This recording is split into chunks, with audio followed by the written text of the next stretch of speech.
I dig this music.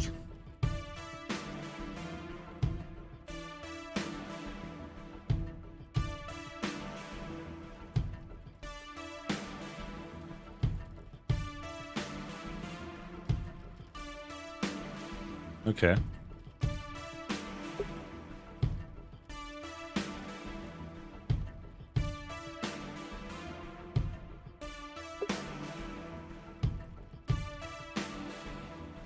Let's start.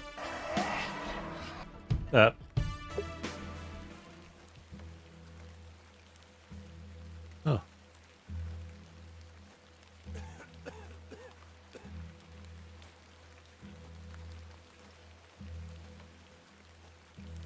I know I played the demo of this a while back, but I don't remember much of anything about it other than I really liked it. Ah, Miss Bateman. Welcome back to Ticehurst House. Patrick? It's been quite some time.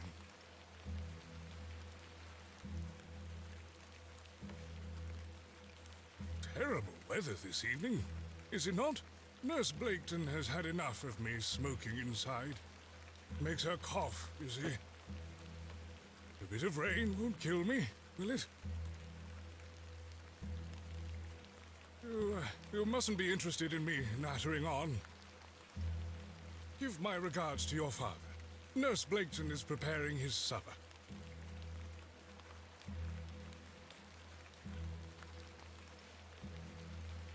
You look pale, Miss Bateman. Do head inside. You'll catch your death out here.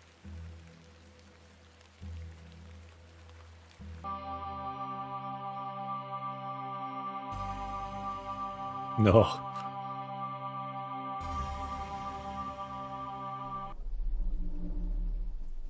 Cool. That looks amazing, by the way. Dearest Mother,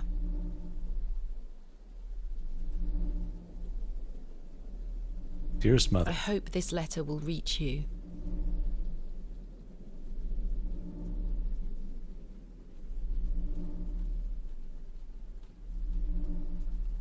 I have spent these past years in torment, trying to piece together what remains of fractured memories.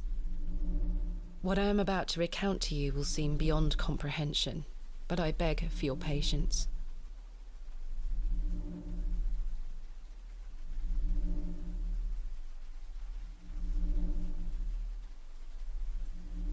I will endeavour to explain the events that led me to Ticehurst House that night.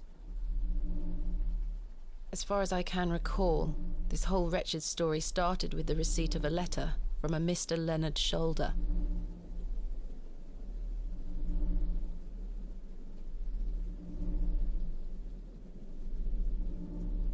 The letter brought me to the isolated village of Bewley, deep in the moors.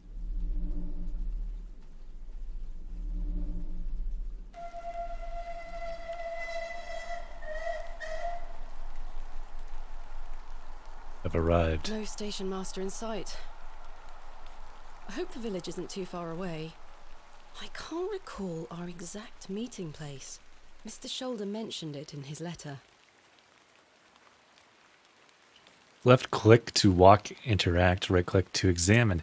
Access the inventory menu, move your mouse cursor to the top of the screen, left click on an inventory item to select it, right click to examine it.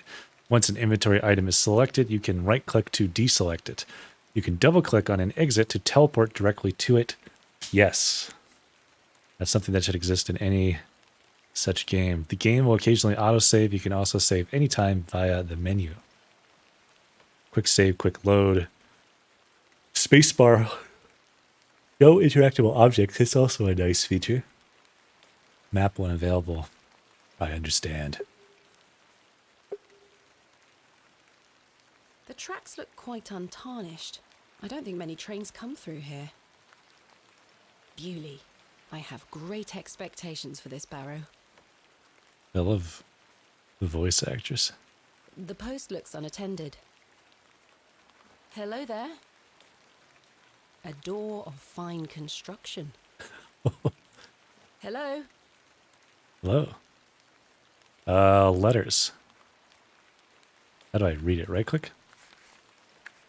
Dear Miss Bateman, I write this letter in the hope of piquing your curiosity. I read about your expertise in barrows, and if I understand correctly, you are writing a book on them and the treasures they contain. I live in the village of Bewley, I think they pronounce it, where a most special barrow can be found on the outskirts. It is rectangular in form and is certainly tall enough to stand up in. The place is steeped in local legend, and there's a rumor of secrets to be found deep within. I hope you will not misunderstand me and find this letter intrusive. If you wish to visit Bewley and excavate the barrow, I will be pleased to be your guide. Please send your response to the Plough and Furrow Inn, Bewley. I shall await your letter. Yours respectfully, Mr. Leonard Shoulder. Oh, who's this? Dear Miss Bateman, marvelous news. I shall meet you at 8 o'clock in the evening on the 14th of this new month at the Plough and Furrow Inn, Bewley. The inn has fine rooms which you will find adequate for your short stay. When we meet, I shall tell you more of the circumstances surrounding the site, which is referred to locally as Hobbs Barrow. It is not located on my own land, but we will have no issue gaining permission to excavate. I wish you a safe journey. I must make my way to the Plough and Furrow Inn. Woman. Excuse me? Yes? Plough and Furrow Inn? I'm looking for the Plough and Furrow Inn. Do you know where I can find it? Ah, young lady. Leave the station and follow the dry stone wall for around half a mile. You'll come to Bewley. Go straight ahead and you'll find the market square. The inn is t'other side at square. Thank you very much. The market square. What can you tell me about Bewley? Well, it used to be a thriving village. Not so much now. I don't spend much time there these days. Are you local? Ah, yes, a local I am. But I don't live in the village. Where are you travelling to today? That would be none of your business, young lady. Quite. Apologies. I wish you a pleasant journey. I can't think of anything else to talk about right now. I swear she was not standing there a moment ago. She creeped in. What else do I got? A handkerchief and money. A gift from my mother. It bears my initials, TB. What's my first I have name? 6 shillings and 2 pence. My assistant Kenneth is bringing more funds tomorrow. I don't like travelling with too much money on me. Bateman. Ah, I see. So that's how it tells you what you can click on. That's nice. The tracks look... My mother always told me not to walk on railway tracks. If I take the sign, how would the trains know where to stop? There. Can I do a map? Oh, I go this way. I see. What brings you to Bewley? I beg your pardon? What brings you to Bewley, miss? She looks superstitious. Tell the truth. I have nothing to hide. I'm here to visit a local landmark, Hobbs Barrow. Hobbs Barrow? Well, I can't say I've heard of it. For what reason? I wish to excavate it. Grave robber, are you? Not at all. I merely have an interest in antiquities. Not much to be found in Bewley, if you ask me. You're better off waiting for the next train back to the city. I'll take my chances. Can't say I didn't warn you. That was odd.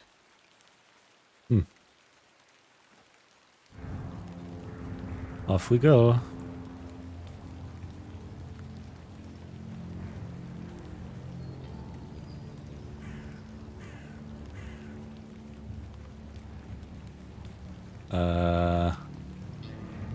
Okay. A humble dwelling. The old woman told me to go straight ahead to get to the inn. I'll have time to explore tomorrow. Okay.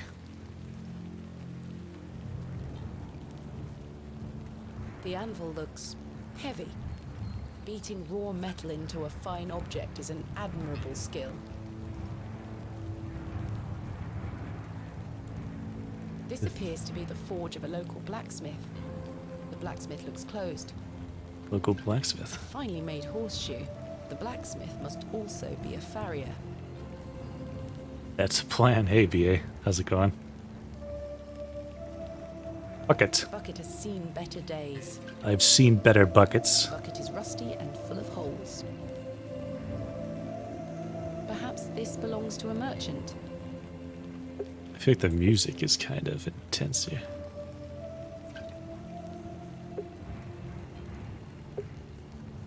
I like it, but...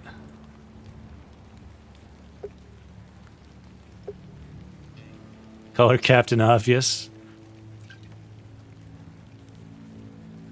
She just likes describing stuff. That's kind of what I was thinking. I might crank the speech up and everything else kind of down.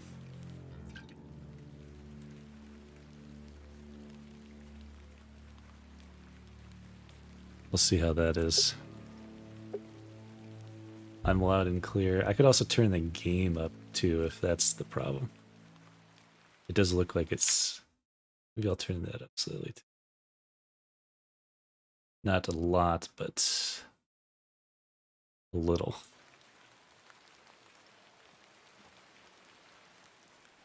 A fine example of a church. It looks like it was built in the Norman style.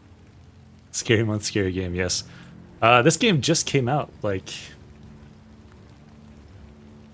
a few days ago.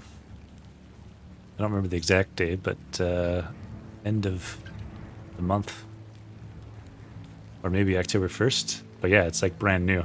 But it's definitely got that old style. But I like the details of the art and the everything else. The sign is in a shabby state, but the shop appears to be a cobbler's. Oblas. Cross. Quite an ornate construction. This was created with pride and care. The cross denotes this as the site of a market, or perhaps a site of traditional religious significance. Yeah, I'm pretty sure this is made in the same adventure game studio that they make all sorts of these style point-and-click games for years now, which is cool. Let me look real quick. When did this come out? It was very recent, though. September 28th. Yeah. The sign is in a shabby state. The cobbler's is closed. This place is locked up. The building is in a dilapidated state. Dilapidated. The door has been boarded up. The building looks like a ruin. The plough and furrow. I have a bit of time before Mr. Shoulder arrives. I should inquire about a room. The sign is well out of reach. These flowers look pretty. Someone must take good care of them. The window box is... Who's this fellow? The man looks thoroughly inebriated. Really?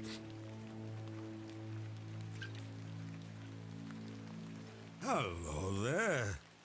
What's the young lady doing out alone in this sodding weather? Get out of my way, sir. You're drunk. I'm heading to the pond furrow. I'm heading to the plough and furrow. Bloody good pub, that. It has the finest ales in the whole county. Oh, I'll take you there if you like. I believe we are standing directly in front of it. Oh, so we are. Ah. Please, Yes. give us a kiss now, won't you? Christ.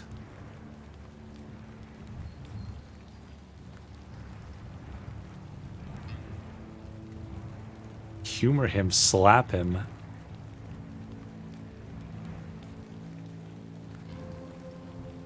Ugh.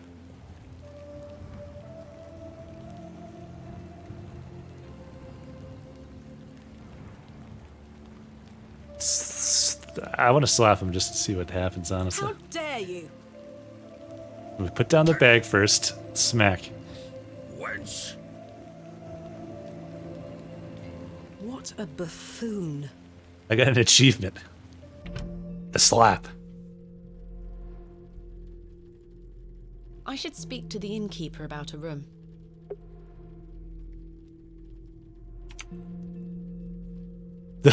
Achievement, the slap. He deserved it.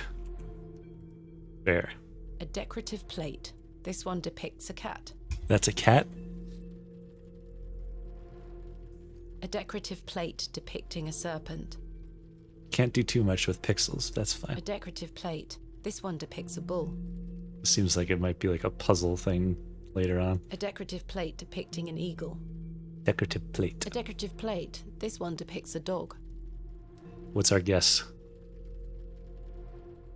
A rat. A decorative plate depicting a bear. Bear, okay.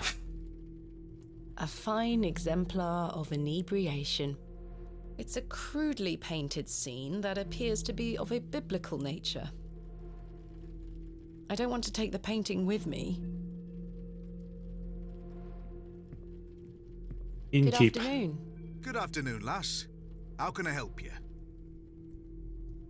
Do you know Leonard Shoulder? Do you know a man named Leonard Shoulder? Shoulder. Aye, I know the man. I'm to meet him here tonight. Can I get you something to drink while you wait? Not yet, thank you. A room. I am in need of a room for the night. Aye, we aren't short of those. One night, is it? I shall need at least 2 nights, maybe more. Aye, 'tis not a problem. 3 shilling per night. That includes your dinner and tea. A fair price. I'll need that payment up front for the 2 nights. I have 6 shillings and 2 pence. I don't like travelling with too much money on me. This is payment for the room. Thank you. Can I ask for your name, lass? Thomasina Bateman. Thomasina. Will Mr. Bateman be staying with us tonight? No, I am not wed. My assistant is arriving in Bewley tomorrow. Your assistant, you say? Will you be needing another room? Please. I'll keep a room spare. It's not quite as nice as yours, I'm afraid. Not a problem, sir. I'm sure it will be adequate. Kenneth is a man of inexpensive taste. Here's your key. Just go through the door to the right of the bar, then up the stairs. Room number 2. Thank you. Can I help you with your luggage? No, thank you, sir. I can manage. I should go upstairs and freshen up before Mr. Shoulder arrives. Acquired room key. Room 2, the Plough and Furrow Inn. Good afternoon, sir. Note for you here. I beg your pardon? I said there's note for you here, lass. Be on your way. Charming. Be on your way. The painting depicts a rocky-edged lake. A small bronze plate states the name Lake Cubilius. A pixie-faced peasant boy painted in a naive style. A naive style. What does that mean? Hello, sir. We are in the middle of a discussion here. Sorry to interrupt. Hello, miss. What do you want? Bugger off. Ah, A lovely place to warm oneself. The poor thing. A majestic animal cut down in his prime. This painting shows a Rubenesque figure brushing her hair. Quite unusual to see such a sensual work in a room like this. A colourful work depicting a bashful knight. It is signed N. Hamley. I got another achievement. That must be a reference to something. I don't know what that is. A biblical scene of some kind. An angel is depicted looking longingly to the heavens. Water I do closet. not need to use the lavatory. All right, up we go. Room 2. This shall do nicely. Time to change into something more comfortable.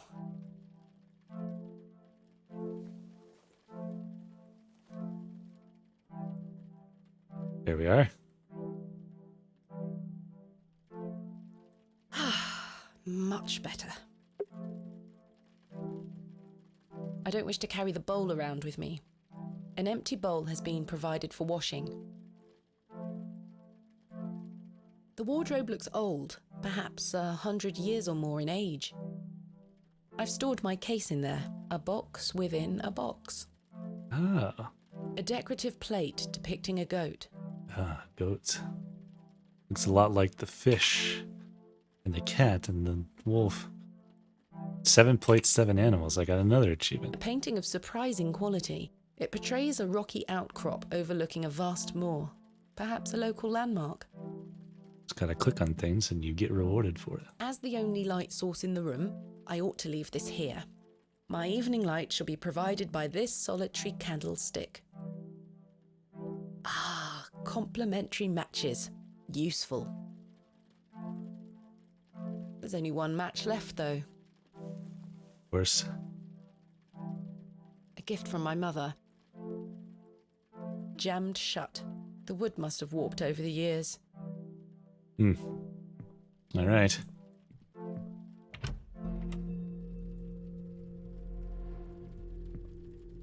Miss Bateman, you've transformed. I feel far more comfortable in my outdoor clothing. You look like one of those explorers you see in the newspaper. I guess you could call me an explorer of sorts. I'm Stanley. Stanley Kemp. A pleasure to meet you, Stanley. And tell me, I trust your room is adequate. Most adequate. Excellent. Tell me about yourself, Stanley. Tell me about yourself, Mr. Kemp. Well, I've been the proprietor of this inn for the last 16 years. I worked as a drover all over the country in my younger days. Saved up my coin and bought this place. It's a fine inn. Thank you. I often run short of ale, but my rooms are rarely full. We don't get many outsiders wanting to stay overnight here in Bewley. What can you tell me about Bewley? Aye, it's a quiet place. People keep to themselves, work hard. I look forward to exploring the village tomorrow. There's not a lot to see, lass. But St. Edmund's Church is a fine building, worth a visit. What about old Leonard? Has he arrived yet? Has Mr. Shoulder arrived yet? Still haven't seen head nor tail of him, Miss Bateman. What can you tell me about Mr. Shoulder? Aye, he's a quiet fellow.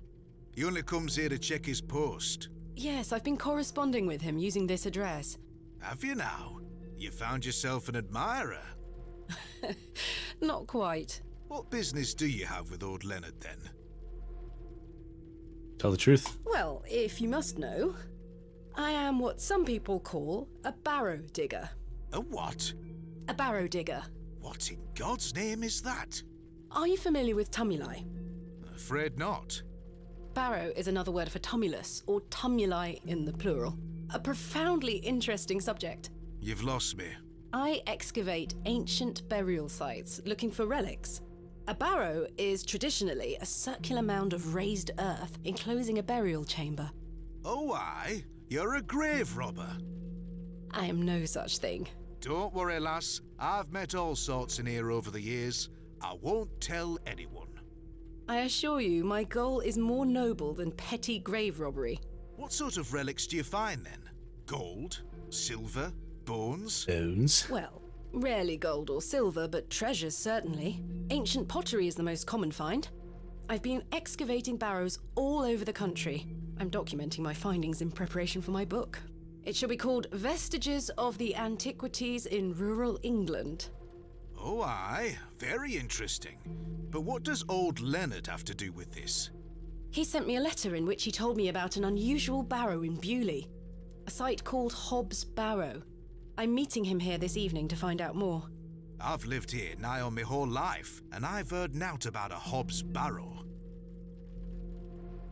Are you sure you've never heard of Hobbs Barrow? Not in my life, lass, but I'll tell you something. The moors stretch further than the eyes can see once you leave this village. There's no doubt many a discovery to be made. Mr. Shoulder said the barrow is well known locally, a place of legend. I'm afraid you're going to have to speak to him about it. Hmm. Why are you interested in digging around in the dirt, lass? Haven't you better things to do with your time? I enjoy nothing more than the thrill of discovery, uncovering the past and piecing together our history. I inherited this passion from my father. Oh, a barrow digger too, were he? Indeed. He would take me with him on excavations as a child. Does he still come with you now, on your own adventures? I'm afraid my father's been bedbound by illness for many years.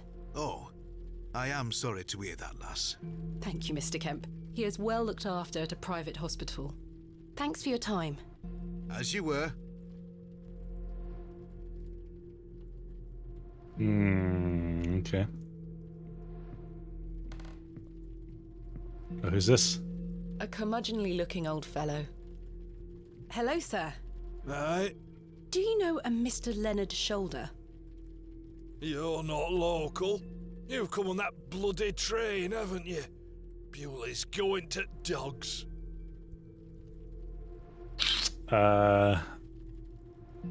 Introduce yourself. My name is Thomasina Bateman, and you are... None of your business, lass. Where's your husband? None of your business, sir. Ha! You're brave coming in here, all on your own. I'm a grown woman. I'm Cyril. It's a pleasure to make your acquaintance, Cyril. Do you know Leonard Shoulder or any body part themed people? Do you know Mr. Shoulder? That be none of your business, lass. I don't come to your city poking around asking questions, do I? Man just wants to enjoy his ale in peace. I take it you are not enamoured with the railway station. Bewley's gonna be swarming with outsiders, like you. We don't want you coming here. It's as simple as that, lass. Why not? This is our town, our land. I assure you I am not here to cause trouble. We'll see about that, won't we? What can you tell me about Bewley? We're a proud community. I've lived here my whole life. Not much here to interest folks like you. Folks like me. Aye. Uh-oh. Bye for now. Ta-ra, lass. The rats are about. Mr. Shoulder should really be here by now. I'll sit down and wait.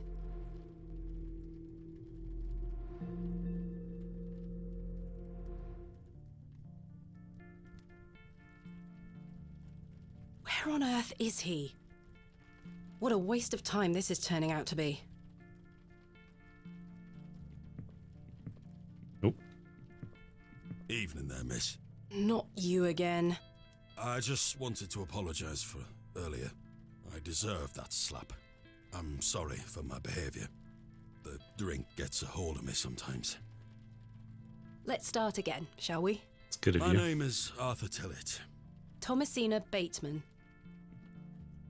What brings you to Bewley, anyway? I'm here to meet someone, but he has not arrived. His loss, if you ask me. Perhaps you know the gentleman, Mr. Leonard Shoulder. Oh, I know Mr. Shoulder all right. If I may be so bold as to say, he's a bit long in the tooth for you. The relationship is not what you're implying. I've never met him. In fact, I know very little about him at all. Get me an ale and I'll tell you all about the old sod. Don't know if you should be drinking, dude. Yeah, the first thing I thought, they called her Miss Bateman, and I'm like, Patrick? But I like her name, Thomasina. I'm also kind of curious. I don't remember from the demo or not what I did, or if it's the same. But I slapped this guy, and I wonder if he still comes back or reacts differently. You make different choices. I don't know. Really don't think you need another. The man is a liability.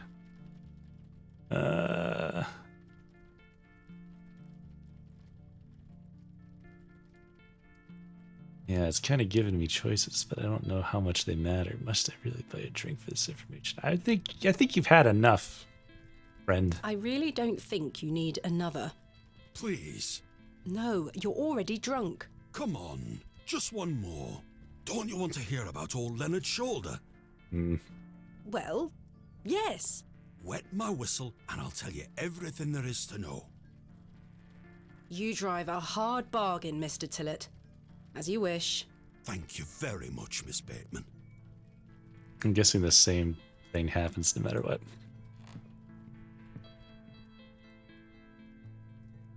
How can I help you? I would like one drink. A tankard of your finest ale, Mr. Kemp.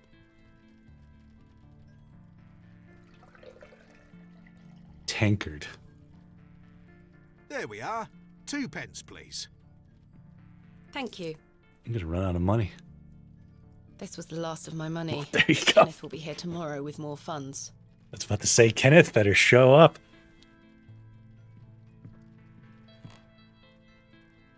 Please, Miss Bateman, an ale to wet me whistle.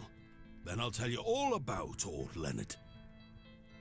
A tankard of warm ale. I prefer a glass of Portuguese port wine myself. Here you go. Here you are, Arthur. Arthur? Thanking you. Oh, that hits the spot, that does, lass. Now then. Old Len. Leonard Shaw.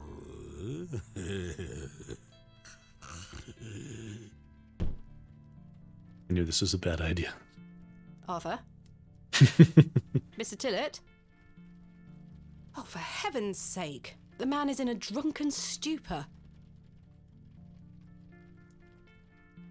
Mr. Tillett? He's not dead, just very drunk. I would still like to hear what he has to say about Mr. Shoulder. After one drink too many, Arthur Tillett has passed out.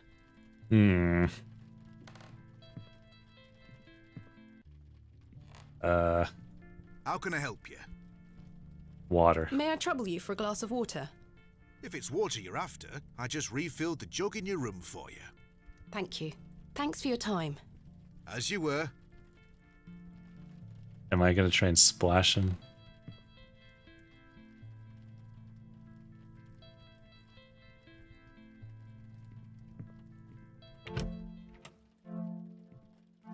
I don't wish to carry the... This Jug. may come in handy. A jug of simple form. It is half filled with lukewarm water.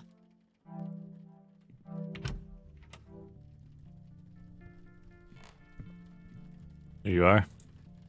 What's your whistle? Oh, what the hell were that for? You passed out, Mr. Tillett. Oh, sorry, lass. Where were I? Leonard Shoulder. Hold on another minute. I'm making for a piss. Jesus Christ. This man is unbelievable.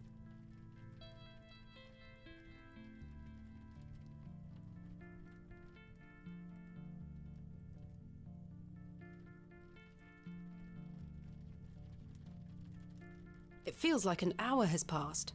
Perhaps I should go in there and check on him.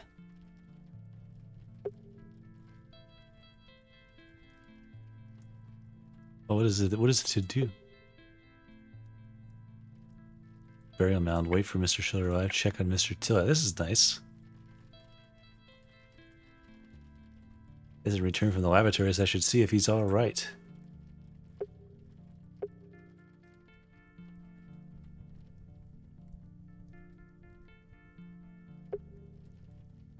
Miss Bateman, Aye. my apologies. The ladies are closed due to faulty plumbing. You'll have to use the gents. Lovely.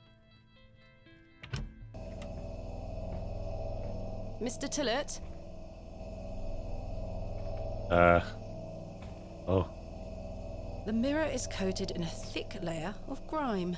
Some excavations are best left to others. The water is brown, quite ghastly. These look modern. I'm surprised. Is Mr. Tillett in there? Mr. Tillett? Mr. Tillett, are you in there?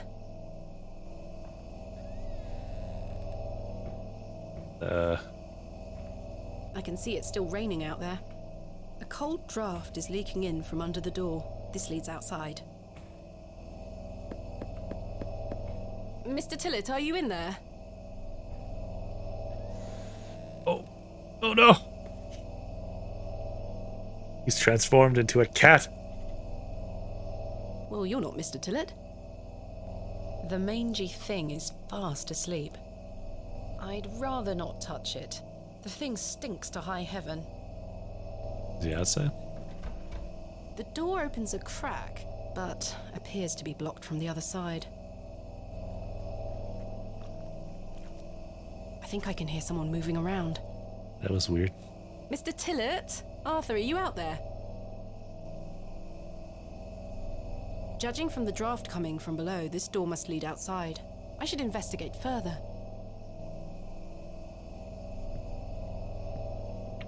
I was half expecting the cat to leap at me.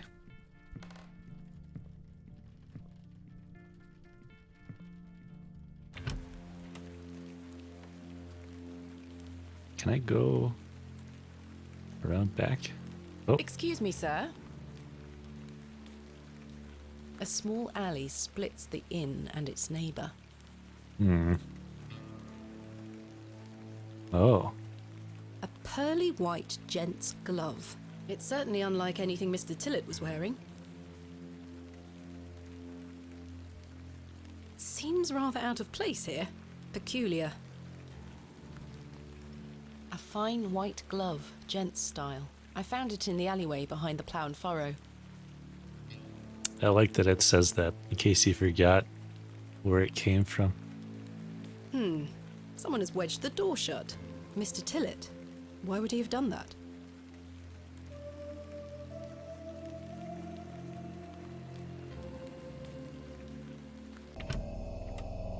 Oh, Did oh, Mr. Tillett leave, then block the door behind him? Something strange is going on here. Who was that old chap I saw outside the alley? He headed eastward. Maybe I could catch up with him and ask him if he saw Mr. Tillett. I wanted to stay in the alley because I was vibing with this music. Sturdy-looking barrels, no doubt used to store ale. I suspect the barrels are empty, otherwise the locals would be rolling them into their cellars. I could tether a horse here if I had one.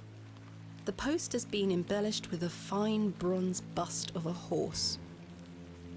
A warm glow permeates from within, making me feel somewhat cold and damp. Wonder why.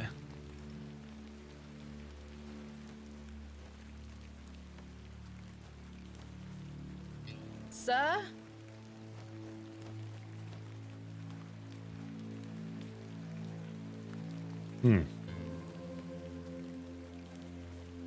A humble local dwelling.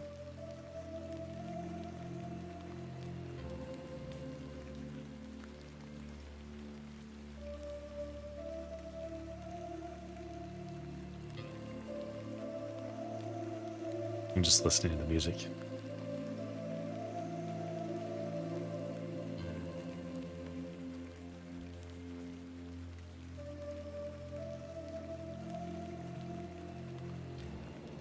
The old man has disappeared into the darkness. I'd best turn back to the inn.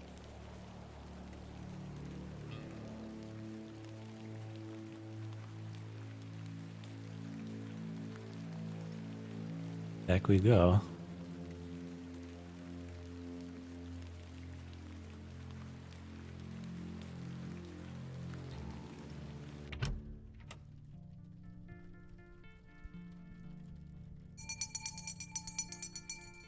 Last orders.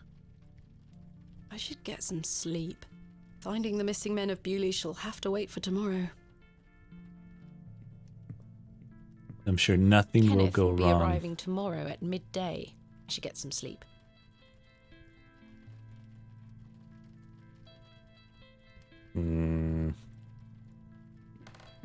A lovely place to warm oneself. Is there The inn anything is else to closing do? soon. I should get some sleep and find him tomorrow. Didn't mean to skip that, but that's okay. Let me ask him real quick. How can I help you? Arthur Tillett. Have you seen Arthur Tillett? I thought he were with you. He went to the lavatory and has not returned. That sounds like Arthur Tillett. Don't worry, lass. He'll be back. Thanks for your time. As you were. Good evening, sir. All right. Kenneth will be arriving. Yes, I must get some sleep. I shall track down Mr. Shoulder tomorrow. Miss Bateman, Yes? off to bed. Yes. I'm afraid Mr. Shoulder's let me down. The rotter. Perhaps he will make himself known tomorrow. I should hope so. This is turning into a waste of my time. Ah, don't mind the locals, miss. It's just that we don't get a lot of visitors in Bewley. Quite. They mean well, believe me. Sure, Mr. Kemp. Please, call me Stanley. Good night, Stanley. Sleep well, Miss Bateman.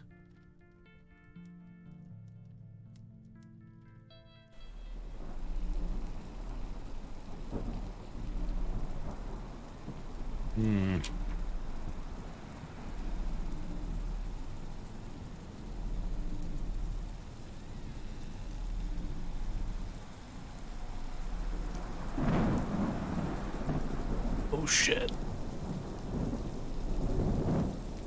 Oh no. Oh Lord, he coming.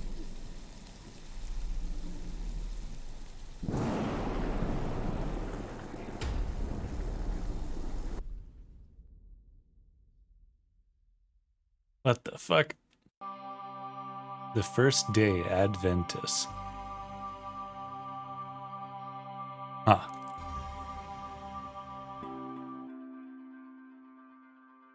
Was that just a dream?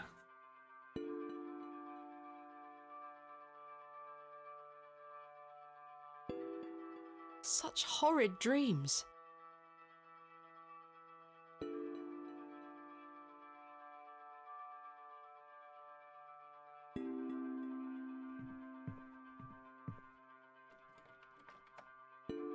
Bolted from the inside, just as I left it last night.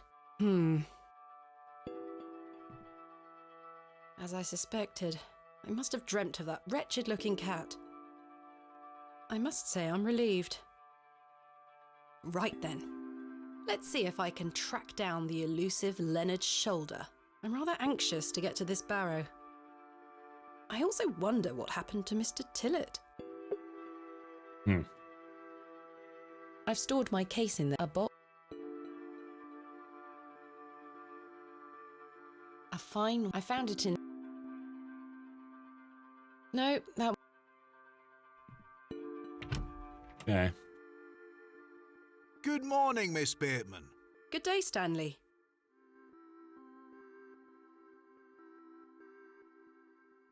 Stanley. Did you sleep well, Miss Bateman?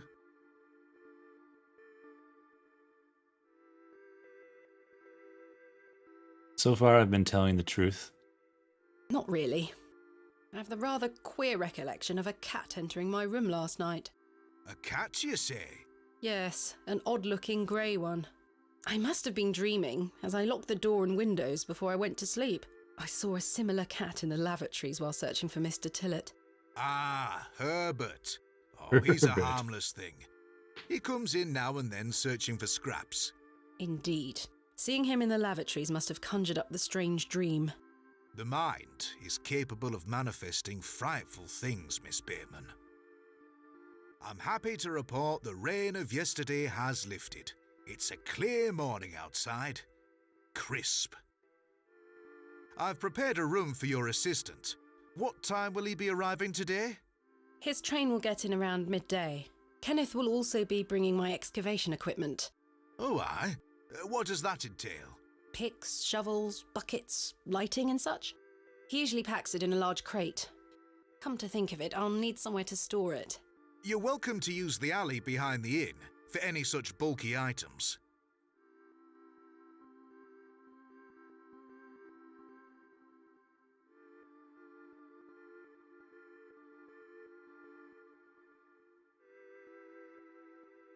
Sorry, I'm writing things down.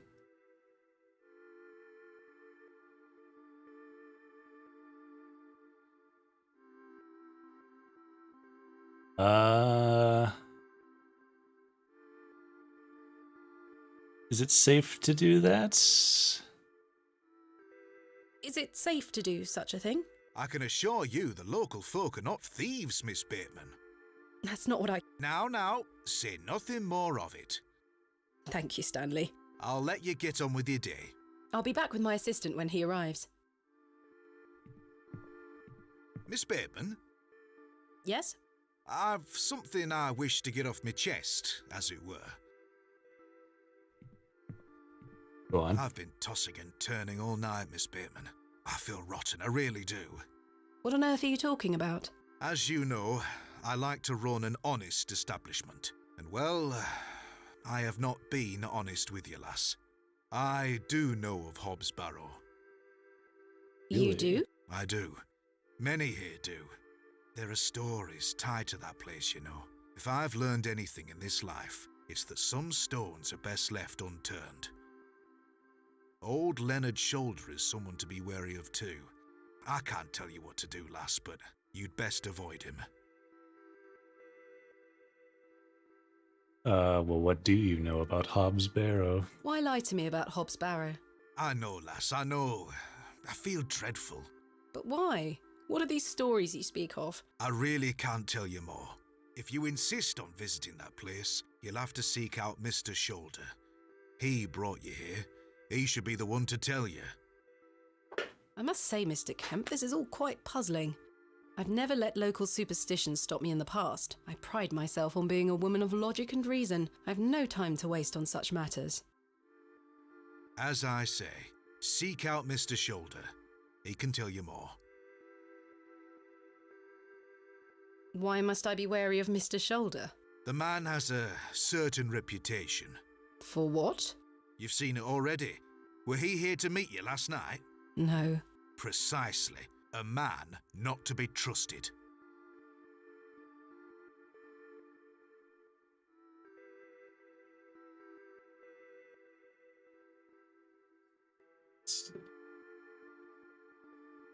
Where is Hobbs Barrow anyway? Where is Hobbs Barrow? I don't know. I say that on my mother's grave, Miss Bateman. I now find that hard to believe. The moors are vast, lass. I'd tend not to go wandering out there. A grown man could lose himself and not be seen again. About this Shoulder fellow, where does he live? Where does Mr. Shoulder live? I can't say for sure. As I think I told you last night, he's a quiet man and keeps to himself. He only comes in here to collect his post. Leads me to believe he lives a fair distance away. Certainly not in the village itself. Might someone around Bewley be able to help me find him? You could ask around. As I say, lass, Bewley folk mean well. Don't forget that. I shall return later. Good day to you, lass. If you need... That's annoying. I was noticing that the button I use for muting my microphone skips the dialogue. That's always fun. Can we go in the bathroom again? I must say, last night has rather put me off using these toilets. That maybe an investigation was in order. It seems I may be fighting a battle against some sort of local superstition. Is there a single barrow in England that doesn't have some ghastly tale attached to it? Hogwash. All of it. Hogwash. I've a few hours until Kenneth arrives. I should use this time to find Mr. Shoulder. What about studying with this fine man He here? looks like a rather shady character. Hello. My name is Thomasina, and you are... Now then, that's none of your concern, love. Okay. Do you know a man named Leonard Shoulder? I don't know out about no Leonard Shoulder. About Hobbs Barrow. What can you tell me about Hobbs Barrow? Not to be found digging around in those things. You know of local barrows, then? Don't concern yourself. What do you do around here? Hey up, you're not scared of sticking your neb in. I look after the churchyard. Dig the graves. The church. What can you tell me about the church? Aye, it's a church. Quite. You don't say. What can you tell me about Bewley? Not much around here, love. Not worth mentioning to you, like. I see. Goodbye. Ta-ra. Thanks for all the help.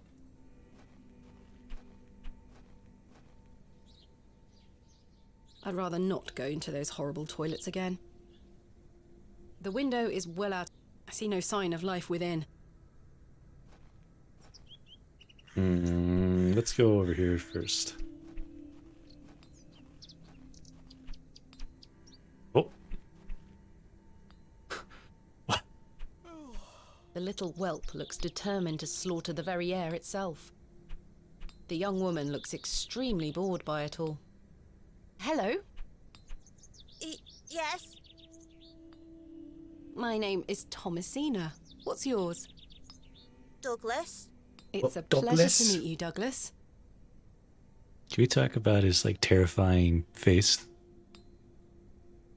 That's a great sword technique you have. Thanks, miss. Mr. Crozier's gonna make me a real one when I turn 12. I'm preparing myself to fight the lantern worm. The Lambton worm. You don't say. What is the Lambton worm? It's gonna come back and get us all. John Lambton thought he killed it at the River Ware, but my father told me it still lives. We must all be prepared. The Lambton worm isn't real, Douglas. Father just told you that to get you out of his hair. Not true. I saw it slithering out by the beck.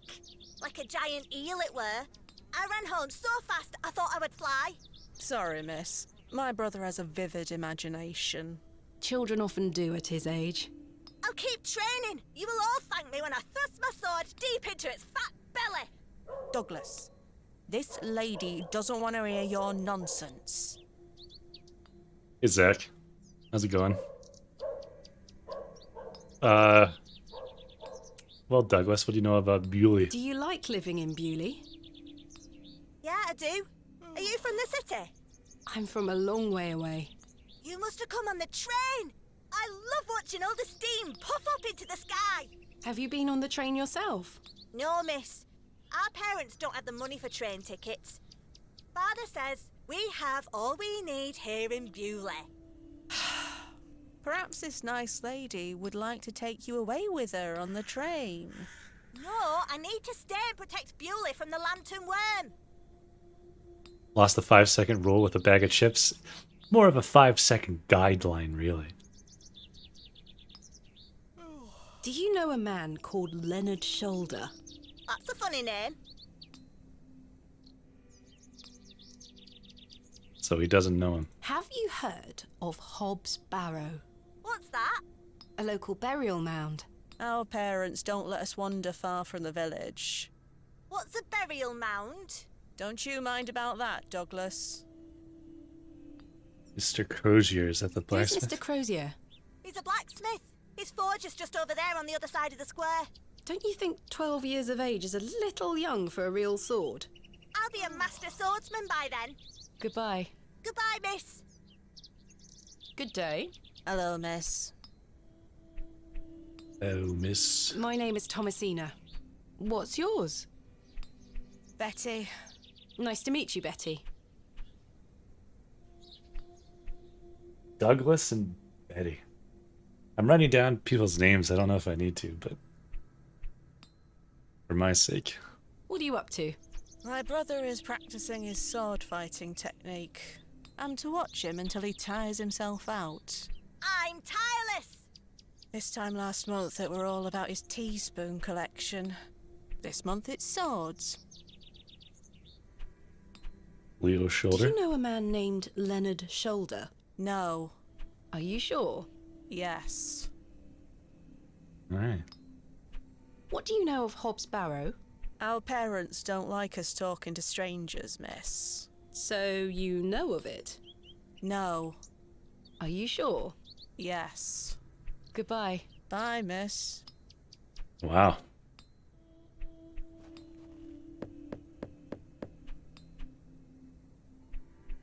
I don't think anyone is home.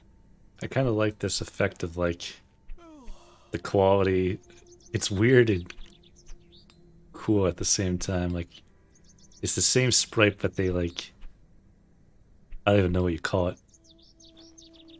It just gets all super low res, but it's still pixels. It's not just like the same thing shrunk or whatever. Looks weird. The door has been boarded up. The building looks like a ruin.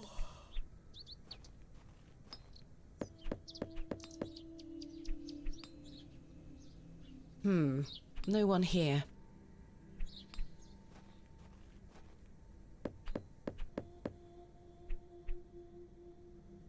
I don't think anyone is home.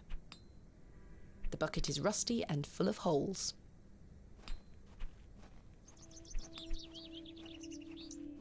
The blacksmith is toiling away. Good day. Yes? Mr. Crozier, I presume. Aye. George Crozier. At your George. service. George Crozier. My name is Thomasina. Aye. Can I help you? Are you a Bewley native, Mr. Crozier? Aye. Born and bred. That's where my father's forge before mine. What's he got up here? What's this? How is business faring? I do an honest trade. There'll always be horses needing shoes and farmers needing tools. You let me know if you need out made or mended. I'll do you a fair price. Thank you, Mr. Crozier. Do you know a man by the name of Leonard Shoulder? Oh, aye. Old Leonard. Have you seen him recently? No, not recently. Do you know where he lives? Why all these questions, lass? I need to speak with him. He invited me to Bewley. Oh, he'll turn up. I've seen him in the plough and furrow from time to time. But do you know where he lives? I need to find him. I believe he lives somewhere out on the moors. Can't tell you out more than that. Thank you, Mr. Crozier. What about Hobbs Barrow? Do you know of a local landmark named Hobbs Barrow? There's a fair many barrows found out on the moors, lass. Too many to put a name to. Not a soul in Bewley pays them any mind. Speaking of, What can you tell me about Bewley? We don't get many visitors here, outside of market days. But there's plenty of work for the village blacksmith. Where are you from, then? I arrived yesterday on the train from London, by way of Derby. Oh, aye. I've heard about Derby. London. What have you heard? Plenty of factories there. Yes, indeed. The city is always changing and moving forward. Too busy for me, though, lass. I prefer a quieter pace. Aye. market days. When do market days run in Bewley? Once or twice a month. The next one is tomorrow. How delightful. Unless your vice is cabbages, there'll be naught to interest a young lady. I don't mind a cabbage. Then you're in luck. Thanks for your time. Aye. Speak to you later. A fantastic specimen. Oh, Alas, it is not mine to take. a fossil. I have one just like this. I have one just like... He has one just like that. The blacksmith is right here. I've no need to go inside.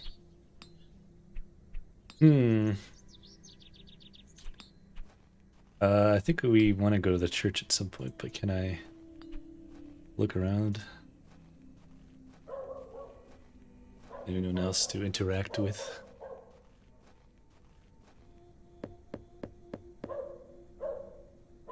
Bugger off! Ah, the unmistakable charm of old Cyril.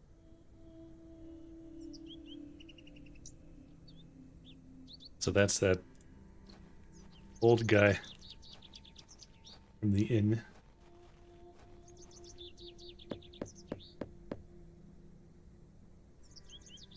I don't think anyone is home. Oh gosh. Oh, I can teleport. Is that what's going on? I can. I don't have a map necessarily though. Let's go to the church, I guess.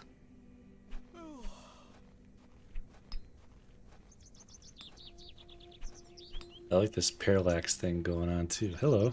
The woman has a kind face. Hello. Good day. Would you like to buy one of these cakes, pet?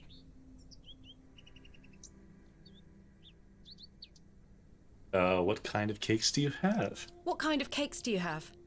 I have some lovely Bakewell puddings, the sweetest marriage of almond and jam. I can tell you're not from around here, because if you were, you would know about my Bakewell puddings. They are quite famous. Alas, I'm not carrying any money with me. That's unfortunate, pet. I'm sorry, I can't give them away for free. The money goes to the church, you see, and one cannot shirk one's duty to the church. I understand. I'm Thomasina Bateman. My name is Thomasina. What's yours? Mrs. de Plancy. A pleasure to meet you, Mrs. de Plancy. Likewise, pet. Pet. Tell me about yourself, Mrs. de Plancy. About me? What would you possibly want to know about me? I've been attending St. Edmund's Church my whole life. I always want to help where I can, so I sell my baked goods, and all the proceeds go to its upkeep. This place means so much to me. Your cakes look delicious. I can assure you they are. You'll not find better in the entire county. What can you tell me about St. Edmund's Church? Isn't it the finest building? It's been standing here since the 12th century.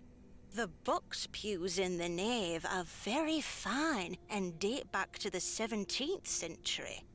The door is open if you'd like to worship. Thank you, Mrs. de Plancy.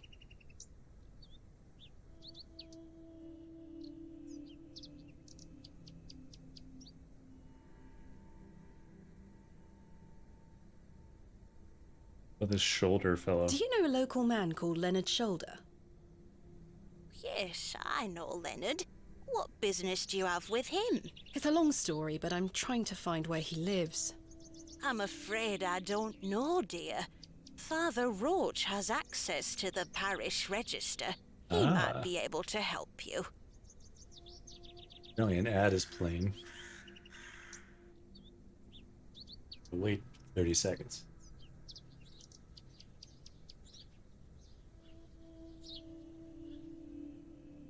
Pretty sure you can't get it to be less than once per hour.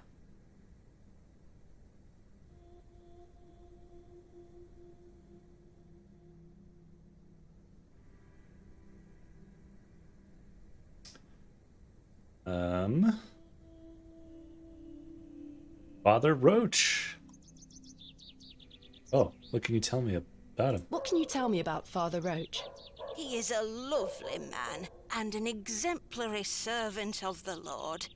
He's been the vicar of St. Edmund's for many years.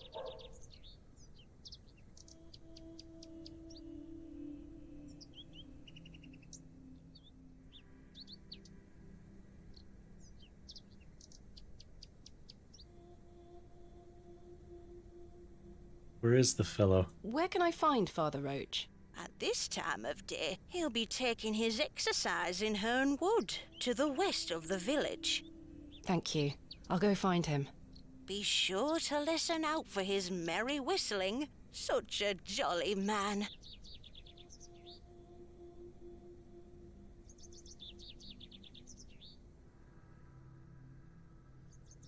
Jolly. Okay. Hobbs Barrow. What do you know of Hobbs Barrow? Hobbs what? Hobbs Barrow, a local burial mound. The only place of burial I know about and care for is in this very churchyard.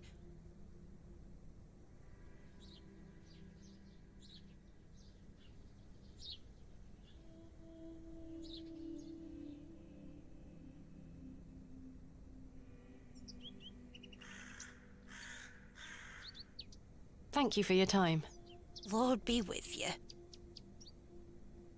In memory of Peter Black. In memory of George Paxton. In memory of William Ager. In memory of Barnaby Tillett. In memory of Mabel Hurst. In memory of Percival Roach. In memory of Benjamin Garkham. In memory of Romeo Hegg, dearly missed by his beloved Juliet. In memory of Millicent Smith. In memory of Henry Crozier. Excuse me, do you think anyone would mind if I borrowed this trowel? You help yourself, dear. Father Roach won't mind lending it. Just be sure to put it back when you're finished. Of course, thank you. It is more blessed to give than to receive. I like just the subtle stuff of like the flowers or the bushes moving or the little idle animations. And then just the ambient sounds, like there's music, but then there's birds and then there's bugs.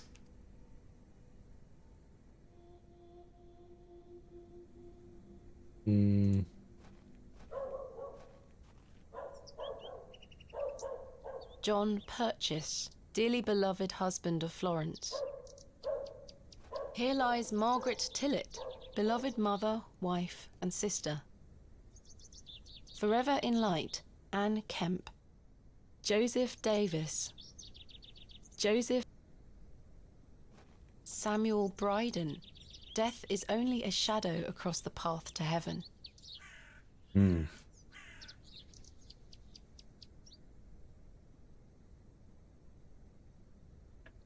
write that one down, just because there was a crow on it. Here lies Elizabeth Farnaby. This appears to be a recently dug, unmarked grave. William Paxton, modest and gentle of heart.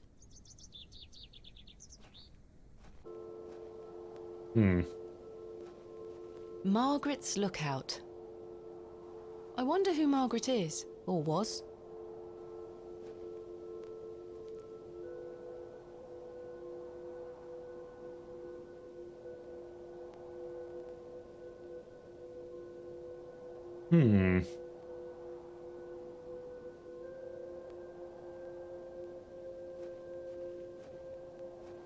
Wow, you can really kind of go all sorts of places.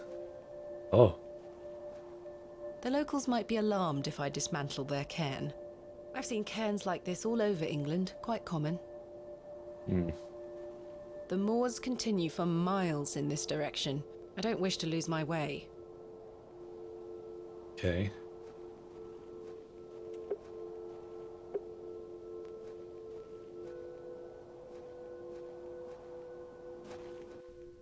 Teleport. What about this way? Oh. It's a I'm fairy not circle. sure if these are poisonous or edible. I'd better not touch them. They could be poisonous. This path leads out over the moors. The moors stretch into the distance. I don't wish to wander aimlessly.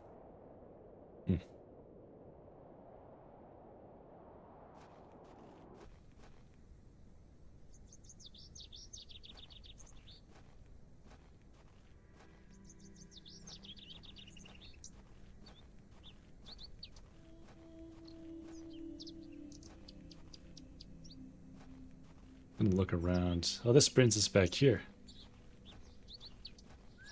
Interesting. I guess I'll look inside first. It's locked. Locked. This leads to the church tower, I presume. The doors look weathered, but have stood the test of time. Oh, Goodness me, look at these box pews. I've never seen any as tall as that before. Most unusual architecture, even for the Normans. Is that a necklace? is. Someone has left a necklace hanging here. A silver cross. Sterling by the look of it. Maybe I can reunite it with its owner. Mine now.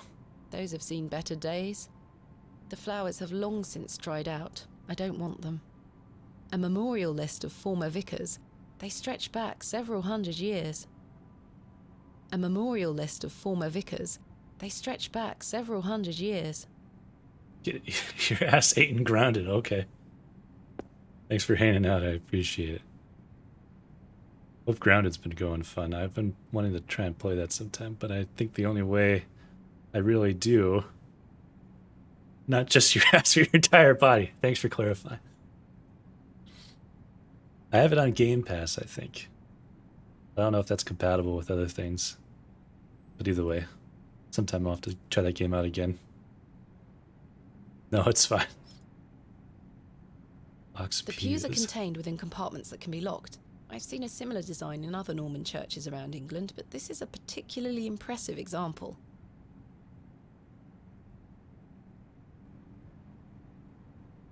Window altar. This must be where the local vicar sacrifices the newborns.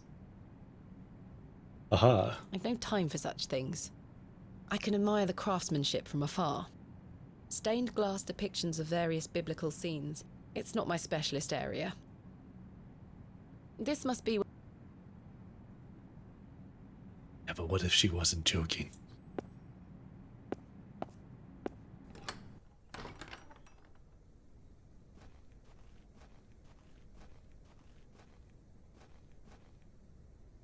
Let's go this way. Hey, look, it's Jolly Roach.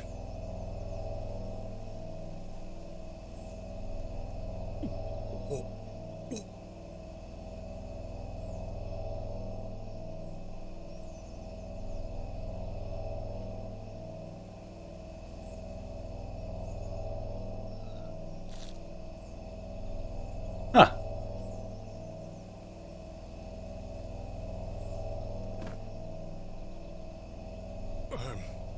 Very sorry. Oh, the shame. This malaise will not pass. Oh, the nausea. I need your help, young lady. Tell me what you need. Let the blood from my arm. Excuse me? Got me. I beg you. The vicar looks dreadfully ill.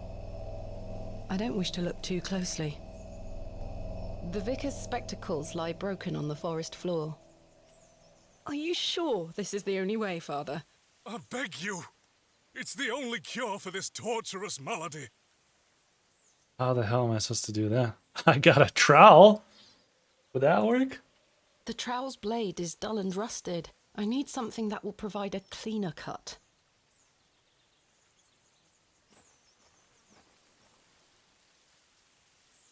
Ouch! The broken lens is extremely sharp. Pick it up with a glove. Perhaps I shouldn't risk soiling this glove.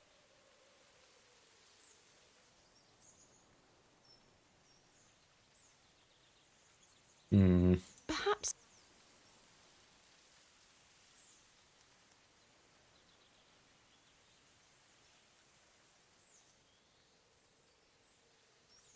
This handkerchief was a gift from my mother. I hope she will understand. This should work. Okay. I'm not going near it. It smells disgusting. They have such just like a lovely scene, and there's just like puke. A guy. Okay. I'm gonna save it.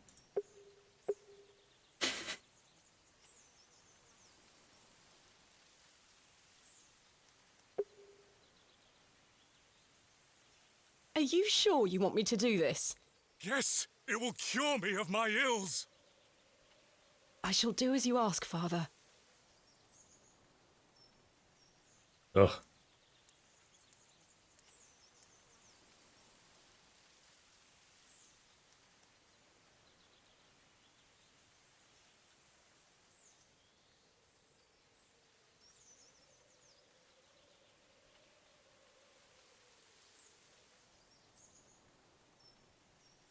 Thank the Lord for my spare pair. God bless you. I already feel quite better. I'm glad, Father. The rapid healing properties of bloodletting cannot be overstated. I'm Frederick Roach, vicar of St. Edmund's Church. My name is Thomasina Bateman. It's a pleasure to meet you. Tell me about the man himself. Are you feeling better? Yes, thank you. What ails you, Father Roach? I just ate a rotten berry, that's all. I like to pick blackberries for my supper, you see. They are quite delicious, as long as you mind the bramble. My apologies again. I wish we had met in different circumstances.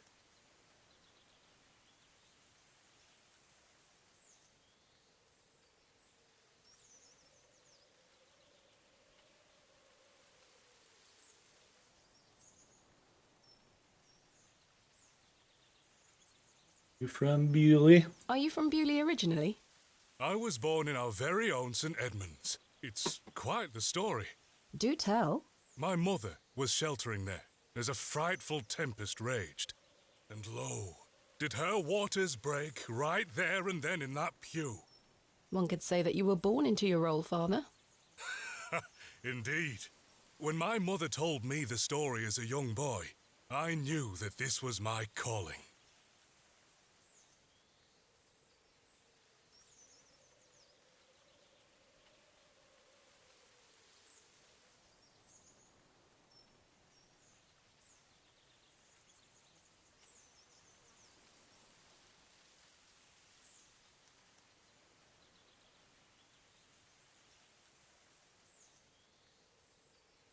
It's a fine building. St. Edmunds is a fine building. Thank you for saying so. It's hard work keeping her in good shape, but our congregation is always willing to lend a hand in the Lord's name. What is it like being the vicar here? Every day is a blessing, my child. I have a great love for our parish, and the Lord looks after us. What about your congregation? What about your congregation? Numbers have fallen over the years, I must say. But those that remain are faithful and full of His Spirit. I'm looking for Mr. Leonard Shoulder. Oh, yes? Are you a relative? No, it's a long story, but he invited me to Bewley. And he didn't tell you his address? He was to meet me last night at the Plough and Furrow, but he never came. I see. Well, let me welcome you to Bewley on his behalf. Thank you, Father.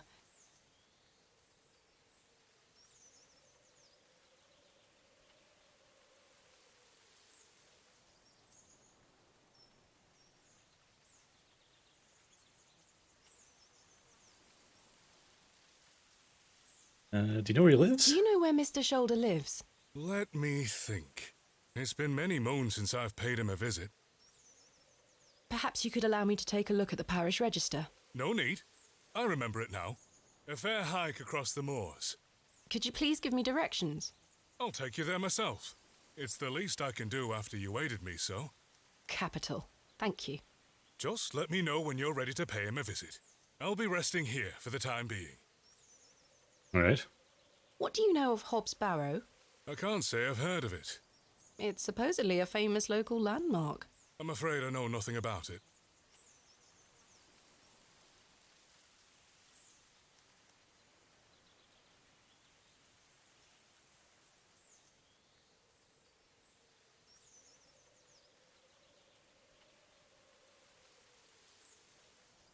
What can you tell me about Bewley? It's a quiet town.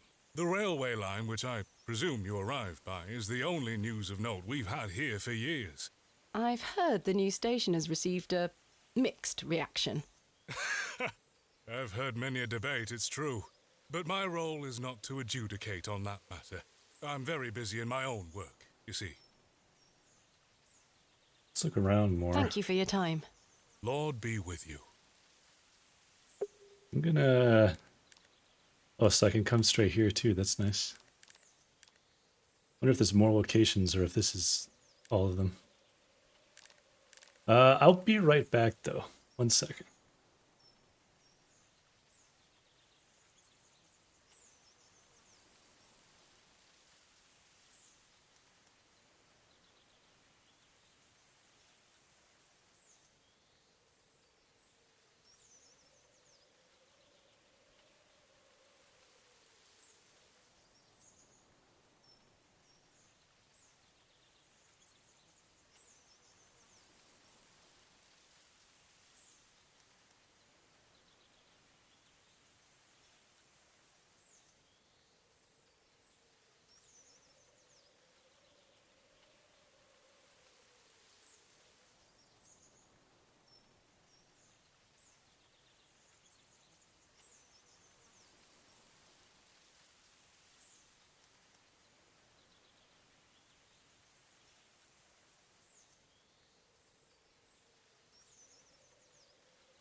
Okay. Sorry about that. I'm not going near. Let's. What happens if we continue this way? Oh. No doubt home to many a woodland creature. I have no desire to go rooting about in there. I shall see Oh. you later this evening, gents. Well, I say. Greetings, my dear. Hello, sir. A pause on your beauty, for I shall see you again soon. Wait! Some nerve. The hell? Lady, you're blushing. I most certainly am not. What's going on here? The men look like they've spent many a long day exposed to the harsh moorland weather.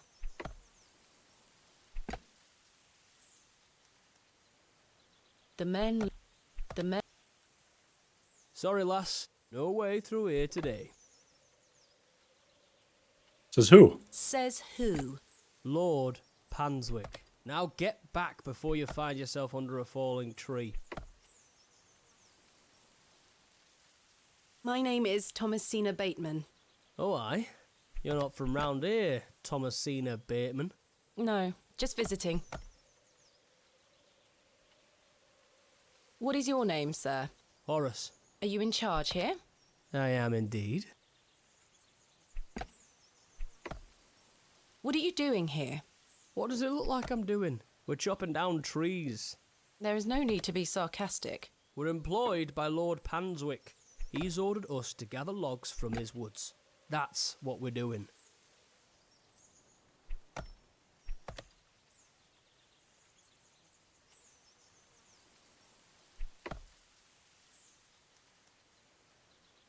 What about Lord Panswick? I'm not sure what this is. I'd rather not insult the man. Unnecessarily. These are his woods. Aye, his lordship owns most of the land round Beoley. Interesting. Who is Lord Panswick? Our governor. He's the governor of the whole town. All right, Owen, back to work now. He lives in Bewley. Aye, not far away. But his lordship doesn't like questions. Or visitors. Now please leave us to our work. Do you know a man named Leonard Shoulder? No, I don't. Can you let me get back to my work now? There's a few more questions. Have you heard of a place called Hobbs Barrow? Can't say I have. Why are you gathering logs for Lord Panswick? By heck, you ask a lot of questions. If you must know, his lordship is repairing an old ruin on his land. We need the timber for the restoration work. How intriguing. What type of ruin is Lord Panswick restoring? An old chapel. I should rather like to see it. Not possible. His lordship does not welcome visitors to his estate.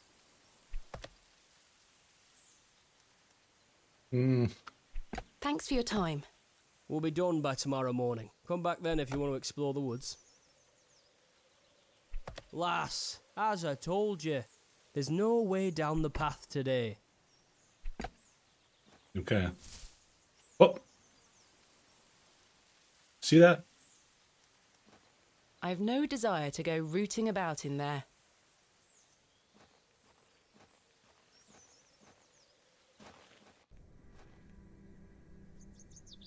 Can I go this way? Hello. This young fellow looks miserable. She has a puckish little face. Damp rag dolls have been laid out to dry in the dreary sun. I do enjoy the charm of a babbling beck. A babbling beck. Remarkable. A gargantuan fossilised ammonite. This would look fantastic on my mantelpiece. Hello there. My name's Thomasina. Yeah? Oh, small child. How are you? Go away! Ah, Do you know a man called Leonard Shoulder? No. Have you heard of a place called Hobbs Barrow?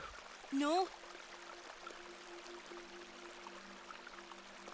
What do you know about Lord Panswick? I heard he owns the whole county. Have you met him? No, he lives out on the moors somewhere. But everyone does what he tells them to, Why's that? because he has a lot of money. Goodbye. See ya. Good day, little one. What's your name? Hello, miss. I'm Jane and this is my brother Wally. Lovely to meet you. I'm Thomasina. I'd introduce you to my dolls, but they're drying out at the moment.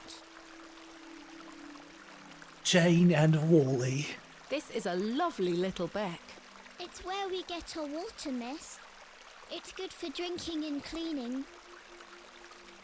Your dolls look lovely, Jane. Thank you, miss. I love them very much. Today was their bath day. Wally doesn't say much. He's mardy with me 'cause he's bored, miss. He thinks he's too old to play with dolls. I see. Where are your parents? They are picking apples from the big tree in our yard. Daddy and I sell them at the market. That sounds nice. But they don't mind us playing at the beck, as long as we don't touch the Ammon's horn. Ammon's horn. What is the Ammon's horn? It's over there on that rock. Do you mean the fossil? It's the Ammon's horn. Daddy said we should never touch it. It will make the god angry. Ah. What god? Ammon, of course.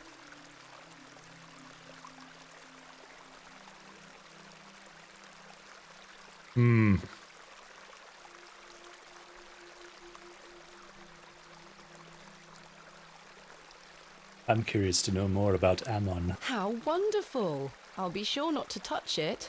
I wouldn't want to anger the gods. Sensible. Sensible. It's quite wise of you, lady. Do you know an old man called Leonard Shoulder? No, miss. Have you heard of a place... Oh. Jane! No, miss. Are you sure? I swear. I clicked on Goodbye. accident. Bye, miss. So they seem to know, they all know about it, but no one wants to talk about it. Shrub. The delicate flowers smell rather sweet. Sweet little flowers. Hmm.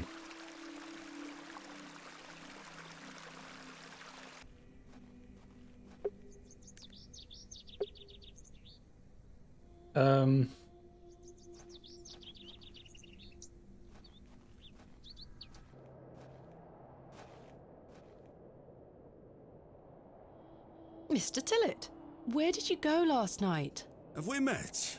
Last night at the Plough and Furrow. Can't Oh, recall. Miss Bateman. I were blind drunk last night and woke up with a stinking headache. You still smell like a brewery.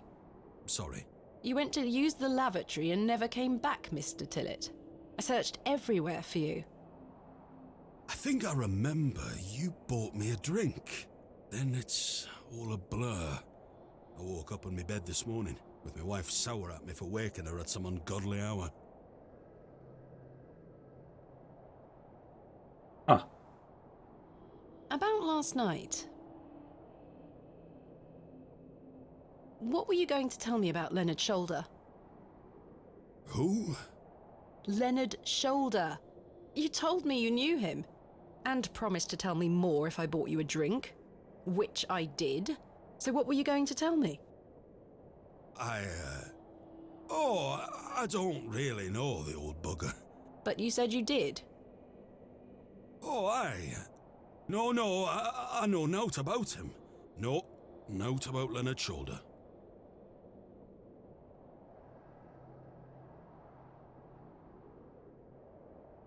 Huh. I'm quite convinced these people are lying to me. You're hiding something, Mr. Tillett. I don't believe you. I say a lot of things when I've got the drink in me. I probably just wanted you to buy me an ale. A likely story. Look, what would I gain from lying to you? I just wanted another drink. Even if that's the case, it doesn't explain your disappearance.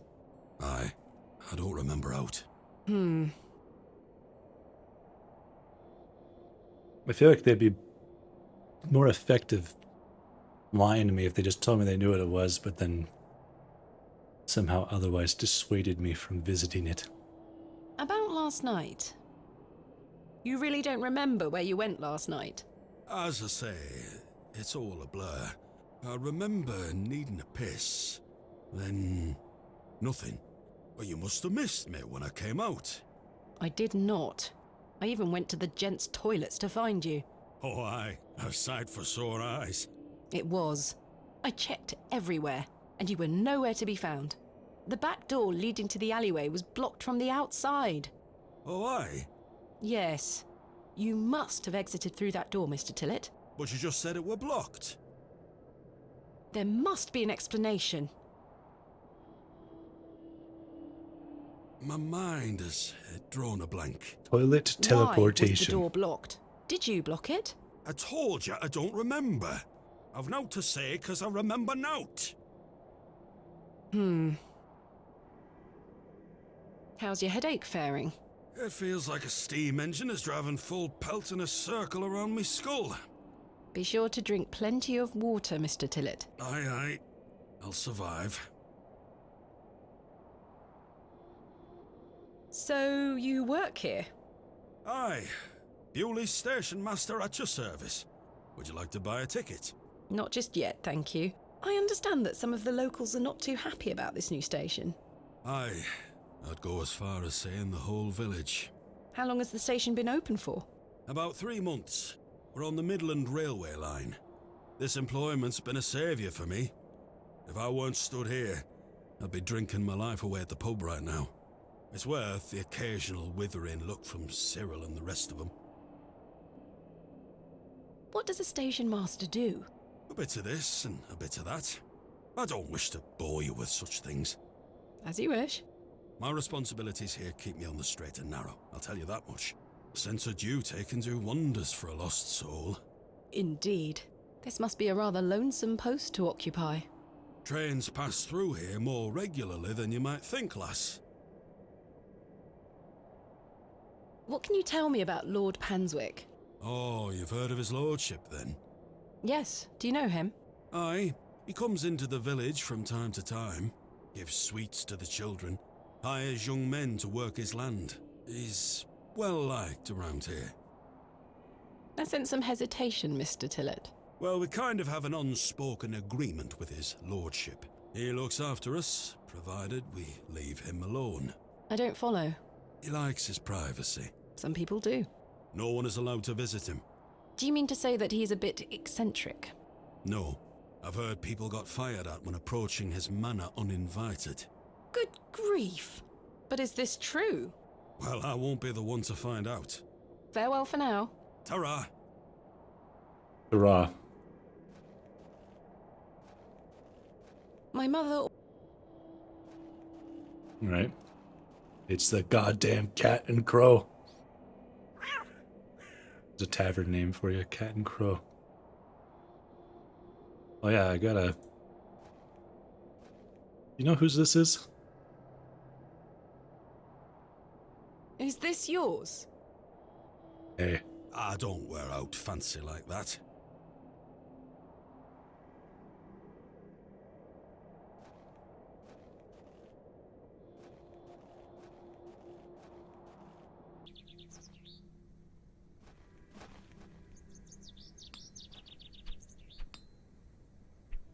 Is this yours?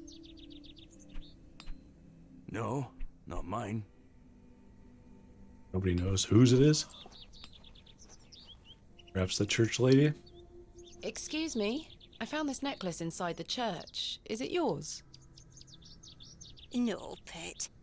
Perhaps someone left it behind yesterday.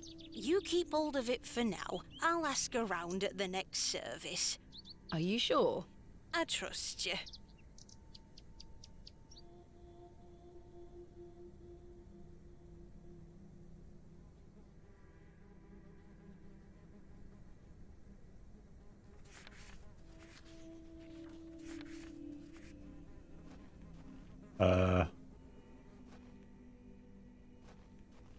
Have I been everywhere?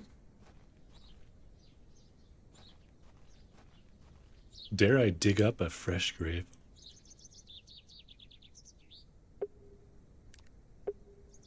To do. I guess we can just travel.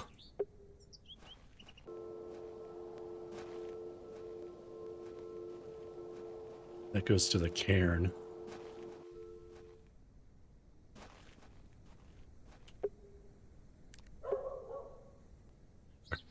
I think I have been everywhere.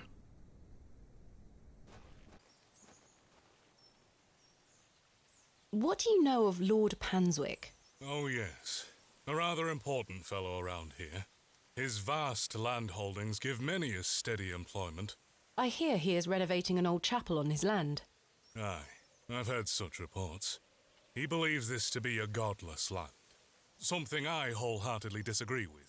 To which god his chapel will be dedicated to remains a matter of concern. Why do you say that? Oh, my apologies. Don't listen to my oafish conjecture. Let us move on.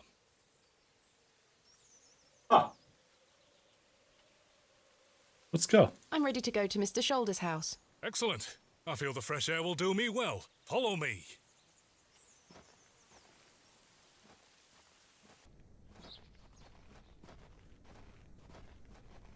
Now there's a 30-minute cutscene as they walk all the way there.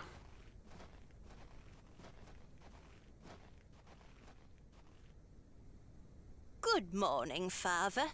Good morning, Mrs. Duplancy. Mrs. Duplancy, this is Thomasina Bateman, a visitor to our parish. We've already had the pleasure of meeting, Father. Excellent. Miss Bateman, don't hesitate to try one of Mrs. Duplancy's wonderful cakes. Yes, I've heard about her famous Bakewell puddings. I'll be here all day, young lady. But remember, once they're gone, they're gone. Those little whelps have already gobbled up all the gingerbread. You are doing God's work, Mrs. Duplancy. He smiles upon us, Father. Miss Bateman, if you'd like to follow me. Proceed.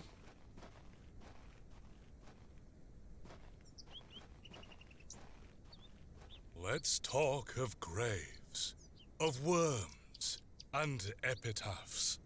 Make dust our paper, and with rainy eyes, write sorrow on the bosom of the earth. Let's choose executors, and talk of wills. Shakespeare? Quite. Which play?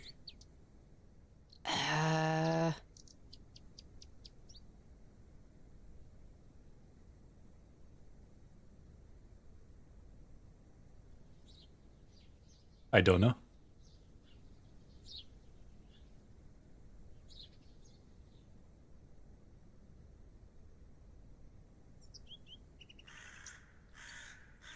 Macbeth. Macbeth. Magnificent guess, Miss Bateman, but I'm afraid that passage is from Richard II. Studying the work of the bard is one of my favorite pastimes. Follow me. All right.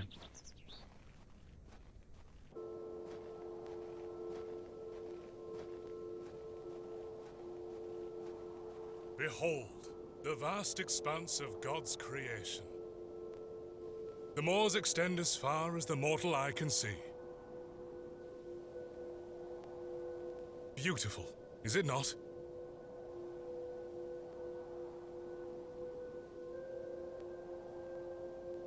Damn.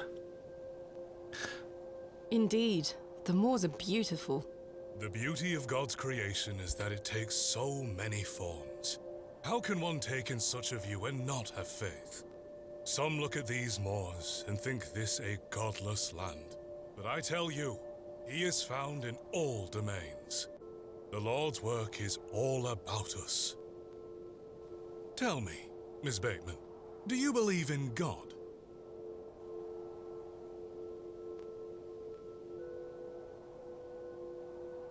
We've been telling the truth the entire game. We will continue to do so. I was brought up Anglican. The church was an important part of my early life, Father Roach. But what happened to my father eventually made me question things. If you don't mind me asking, my child, what happened to your father? He had an accident when I was very young. Oh, flashback. Come along now, Thomasina. Let's get out of the rain. Finally, I am a small child.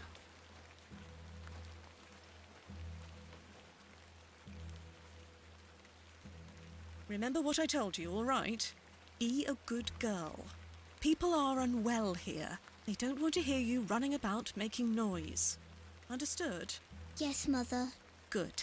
And don't annoy the nurses. I promise I won't. Good. Now, let's see your father.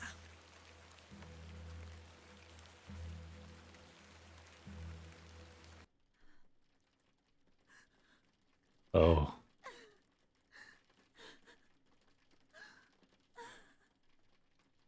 Daddy, wake up! Oh. Daddy is sleeping.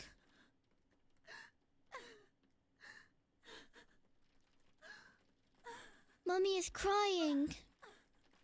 Mummy? Mummy?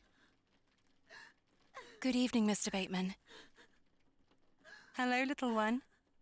You must be Thomasina? Yes. My name is Nurse Blaketon. I just need to talk to your mummy for a little bit. I'm sorry to disturb you, Mrs. Bateman. Mrs. Bateman? Will he ever talk again, Nurse Blaketon? The doctor is uncertain, Mrs. Bateman. There is the possibility that Mr. Bateman won't regain any movement at all. But we will do our utmost to look after Mr. Bateman here at Ticehurst, ma'am. He will have a nurse by his side at all times, I can assure you.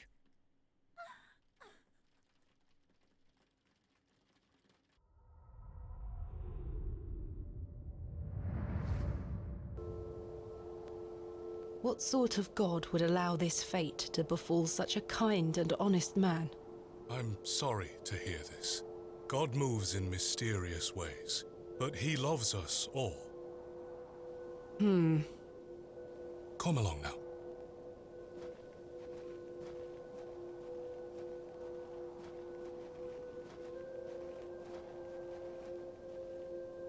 Hello? She scampered off in a hurry. Who was that? Some primitive folk make their home out on the moors. I suggest you keep your wits about you when you are exploring, and don't stray too far from Bewley. I see. How much farther to Mr. Shoulder's house? Still quite a walk, I'm afraid, but we'll get to him soon enough. Now then, take a look at this. Legend has it that this cairn has stood here for over 1,000 years. How remarkable. The Devil's Toe. I beg your pardon? That's what it's called. The Devil's Toe. Oh, I see. Come now, onward. Devil's Toe. We walked and walked across that vast, featureless landscape. All the while, Father Roach was whistling away merrily. Just as I had begun to wonder if we were hopelessly lost, a building emerged from the mist. Mr. Shoulder's cottage. Chickens. Here we are, Miss Bateman. Unless my memory fails me completely, this is Mr. Leonard Shoulder's house. Thank you for your help, Father Roach. Now, no need to thank me after your providential assistance today. However, I have something to ask you. Yes? Please don't tell Mrs. de Plancy about my little scene in the woods. She will only fret, and the poor dear woman has enough on her mind as it is. I shan't mention it. Thank you. You'd better see if Mr. Shoulder is in. Hen. A sweet little hen, plump and well-groomed. Here, chuk chuk chuk. Don't encourage them. I'll encourage them all I want, sir. A fearsome-looking beast. He looks much too unruly to be picked up. Oh. Care to hold one, Father Roach? Put that thing down, would you? You're no fun.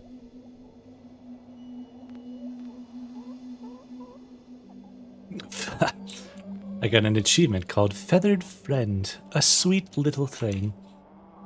A sweet little hen. Glove. That glove looks familiar. I wonder if it matches the glove I found behind the plough and furrow. The gloves are a pair. Does this mean Mr. Shoulder was in the alley last night? Why didn't he come inside to see me? Strange. The trousers feel damp. Freshly hung or still wet from last night's rain? Slightly damp. I have a similar one myself. So very warm. Pretty sure this is the guy. I've no desire to lug a block of wood about the countryside. Mr. Shoulder has stacked blocks of wood neatly beneath this small lean-to. Very neat and tidy. This must provide a charming view across the moor.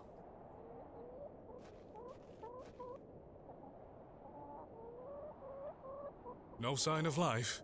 None. The window is nice and clean. The dwelling is by no means abandoned.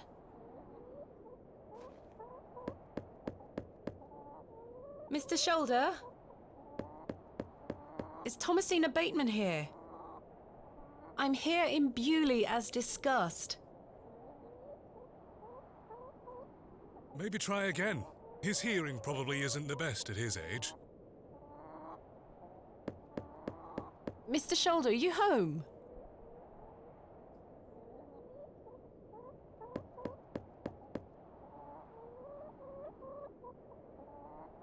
It appears Mr. Shoulder is not at home. Curses. Does he have Perhaps you could try the handle? It's locked. locked? Perhaps he's gone for a stroll. Possibly. I'd suggest you call back later, my child. I myself must make my way back home. I have some matters to attend to at the church. Shall I accompany you back to Bewley? Go ahead, thank you. No, you go ahead, Father, thank you. As you wish. Farewell, Miss Bateman. I hope Mr. Shoulder finds his way to you. Thank you for your help, Father Roach. My pleasure. Parting is such sweet sorrow.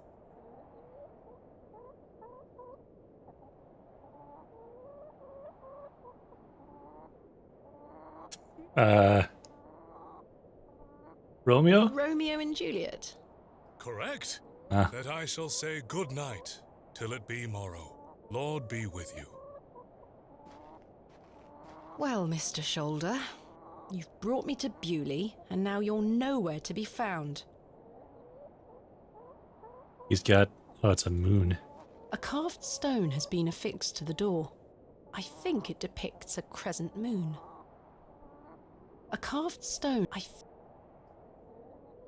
It's bolted onto the door itself. I can't remove it. Okay, time to smash open the windows. I can't see how that... I don't wish...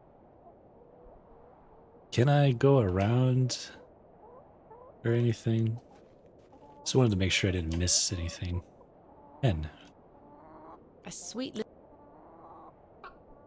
You're a sweet little thing, aren't you?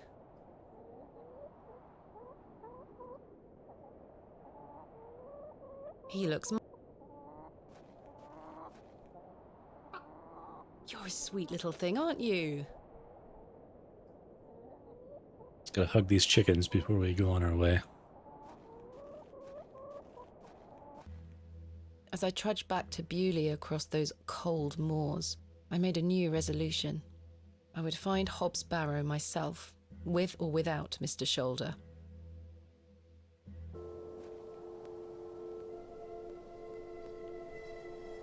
The train!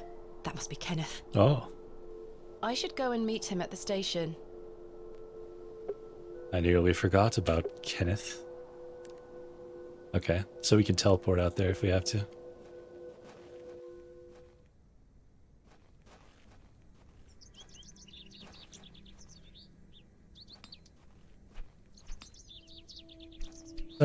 Well, yeah, let's just go straight there.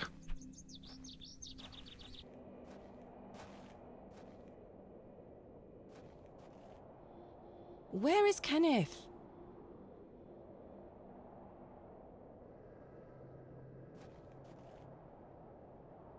He was supposed to wait for me at the station. I'm looking for my assistant, Kenneth. Oh, aye. His train has arrived. Not a single soul disembarked the last train, Miss Bateman. Impossible. Was that not the midday train from London by way of Derby? Aye, it were. Mr. Price were here, unloaded a few crates. But no Kenneth. Not a soul. Hold on. One of them crates had your name on it, Miss Bateman. A great big one it were, with... A red ribbon. Aye. What is Kenneth playing at, sending my equipment but not himself? Curses. Where is my crate now? Mr. Price took away all the crates on his cart. Who? Mr. Price, he's the postmaster. Where can I find Mr. Price? He lives above the storeroom, just north of the plough and furrow. You'll see it. There's a Royal Mail plaque on the wall. Thank you. Where can I... He lives... You'll... Thank you. I'm looking for It's why Leonard Shoulder he thought I might like... Oh, aye. I heard about a Hobbs Barrow somewhere out there. I'd heard this before, but I'm not sure.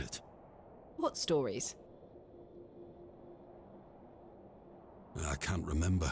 Mr. Tillett, please. This is important. I'm awfully sorry, Miss Bateman. I'll try to remember.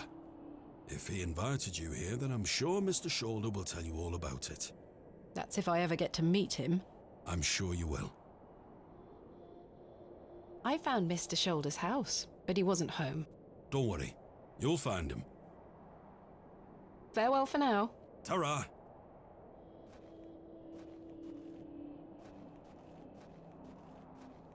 So... Oh, hey, Cyril. Good day to you, Cyril. How do, lass? I found Mr. Shoulder's house today, but he wasn't home. Why the bleeding hell should I care, lass? That's what I was wondering. What are you up to, Cyril? Keeping an eye on that bleeding railway station. That's what. Thankfully, no one got off the last train. Really hate that station, don't you? Oh, I curse Midland Railway for bringing their damn line through Bewley. This is our town, our land. 'Tis no place for outsiders. So you keep saying. Anyway, no more trains today. Almost time to celebrate with an ale, I think. I could do with one myself. You paying? No. I'm looking for Hobbs Barrow. Do you know where it is? Mind your own business, lass. You really are quite helpful, aren't you? Ah. Goodbye. Ta-ra, lass. I think it is my business.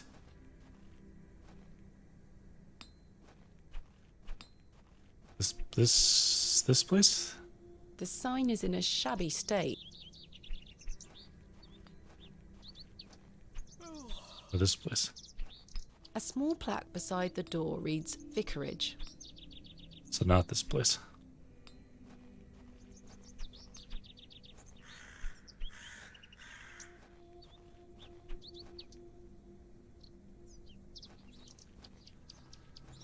Good day.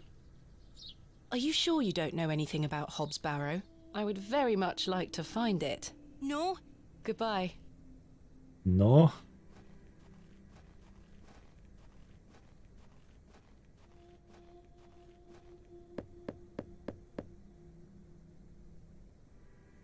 Nobody home.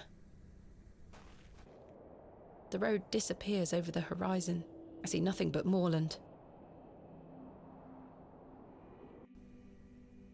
Where's this place they're talking about? Hello? What can you tell me about Lord Panswick? Naught to say, except don't be sniffing around his lordship's manor. You'll end up with a round of shot in you. I beg your pardon? You heard me.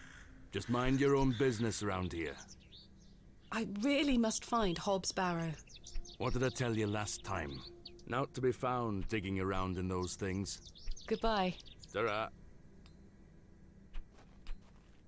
The plough and...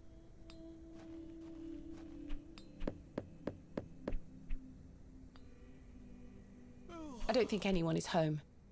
Can I go this way? Oh, That must be the postmaster's storeroom.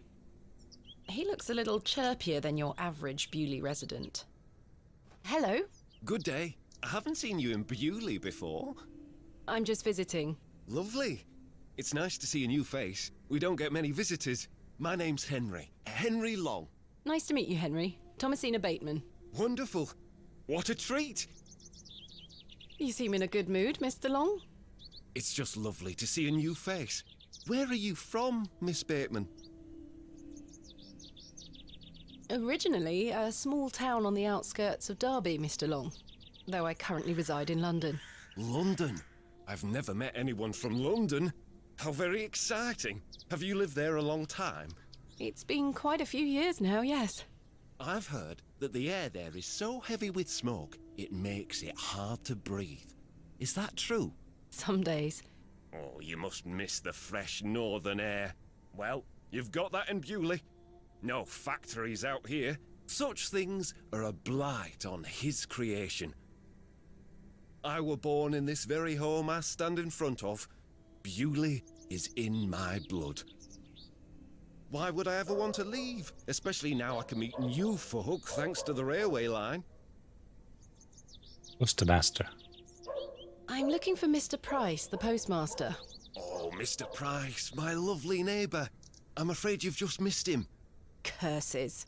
I saw him wheeling a large crate into his storeroom just there. It must be mine. I really need it. Have a look through the window to see if it's yours. Where did Mr. Price go? I don't know. The man were in a hurry. I know he has family in Bakewell. That's miles away. Did he leave by foot? No, by horse. He must be a few miles down the road by now. Curses. When will Mr. Price be back? He didn't say. Could be tonight, could be a few days. How infuriating. I told him I'd keep watch of his storeroom, and I'm a man of my word, Miss Bateman. I shall not budge from this spot. Ah, Do you know a man named Leonard Shoulder? Aye, funny old fellow. I hear he lives way out on the moors somewhere. Have you seen him recently? No, not for a long while now that you mention it. Why do you ask? It's a long story, but I was to meet him in Bewley. He invited me here. Well, I must thank him when I see him for inviting such an enchanting young woman. You flatter me, Mr. Long. I'm looking for Hobbs Barrow. One of those old burial hills. Yes. Do you know where it is? Believe it or not, I haven't set foot on the moors since I were a child. Why is that? I've got all I need right here in Bewley. And we are all truly blessed with the railway station, which brings us lovely new faces. all right, we get it. Your opinion of the railway station differs widely from your fellow townsfolk, Mr. Long. I've not met anyone particularly keen on it. That railway line is the start of a new era for Bewley. Mark my words. There's much to protect here, but we need new blood. I hope that some of you visitors will actually stay here permanently. Why is that? So I have new friends to talk to. Some people here don't want any new friends. Cyril Farnaby, the miserable old sod, is the worst offender. This guy reminds me of somebody. I've had the pleasure of meeting Cyril. He really dislikes the railway station. Absolutely miserable he is. I've tried to convince him many times that the station will help Bewley. He just doesn't understand. I met him last night in the Plough and Furrow. Aye, the scene of our many debates. Blimey. I could go for an ale right now, actually. Can I buy you a drink? Really? No. Wait. Do you think Mr. Kemp will let me open a tap? Perhaps. You could always ask him. I shouldn't leave anyway. Mr. Price is relying on me to keep watch of his storeroom. Goodbye. Don't be a stranger. You to distract people in a small town, offer them free drinks. The postmaster isn't home. If you're looking to collect your post, you'll have to wait until he gets back. Royal Mail, Postmaster's Residence. This must be the local post office. That's it. There's my crate. Kenneth always ties a red ribbon to it. I can see an envelope tucked behind the ribbon. Perhaps it can help explain Kenneth's absence. I'm going to have to get in there. Interesting.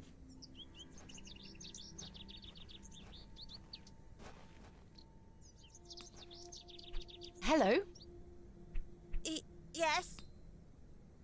What do you know about Lord Panswick? He gave me some sweets once. My friend says that Lord Panswick has special trees at his manor that grow sweets on their branches. You think that's true, miss? I think that's very unlikely. Me too. Are you sure you know nothing of Hobbs Barrow? That like a wheelbarrow? Never mind. Goodbye. Goodbye, miss. Good day. Hello, miss. Hello. What do you know about Lord Panswick? Not a lot. I know he's in charge around here. Does he come to the village often? Not really. He has a manor out on the moors. Have you ever been there? Heavens, no. Villagers aren't allowed there. Why not? Dunno. It's just the way it is. Are you sure you know nothing of Hobbs Barrow? I really must find it. I'm sure. Goodbye. Bye, miss. Curious what these people have to say. Good day. Yes? I noticed your spectacular fossil specimen. Oh, I collect them. This one is called an... Ammonite. I'm impressed, lass. From the Jurassic period, I'd venture. Do you collect them too, then? My true interests lie in comparatively modern history. Oh, aye. Well, I do love a fossil. It's important to remember that we all end up in the soil eventually. Quite. What can you tell me of Lord Panswick? His lordship commands much respect around here, lass. Keeps me busy with work. Why do you ask? Just curious. Are you sure you don't know where Hobbs Barrow is? Sorry, lass. Thanks for your time. Aye. Speak to you later.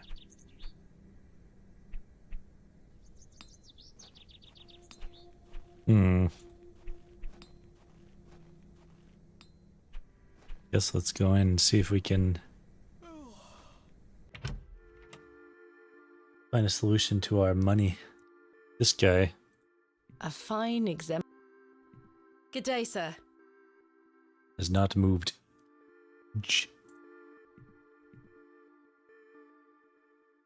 What can you tell me about Lord Panswick? A most charming man, Miss Bateman. He looks after us here, a good fellow. Where does he live? Panswick Manor, on the moors. No visitors allowed. His lordship likes his privacy. My assistant has not arrived as planned. Oh, is everything all right? I'm not entirely sure. Am I to keep a room for him just in case? If you could hold it for one more night, Mr. Kemp. As you wish. I've decided to find Hobbs Barrow without Mr. Shoulder's aid. Are you sure that's a wise idea, lass? What other choice do I have? I have a feeling he is avoiding me. Do you know where I can find the barrow? No, sorry. I say that on my mother's grave, Miss Bateman. I found Mr. Shoulder's home, thanks to the help of Father Roach. Wonderful. So you've met our vicar then? Yes, I did. An interesting character. Indeed. So, did old Leonard apologise for his absence? Not quite. He wasn't home. What is that man playing at? You tell me. I'm sorry to ask this, Mr. Kemp, but could I please open a tab? Still not in your purse? I'm afraid not. My assistant hasn't arrived as planned, so I find myself in a bind. He must have put the money in my crate, which is currently being held in Mr. Price's storeroom. Well, as you know, I run an honest establishment here, and I do trust you. So yes, I'll open an account for you, to be settled at the end of your stay. Of course. Thank you, Mr. Kemp. Now then, I'll be needing something of value as a deposit. I thought you said you trusted me. Aye, it's not personal, lass. One can never be too cautious. How can I open a tab again? Leave me an item of value as a deposit. I'll give it back to you at the end of your stay, when it will be time to pay the piper. Goodbye. See you soon. Only thing I've got is this silver necklace, but it's not mine to give. I think this might be genuine sterling silver. What about this fancy glove? I probably shouldn't part with this. That's a peculiar idea. I mean, I feel like that's my only real option.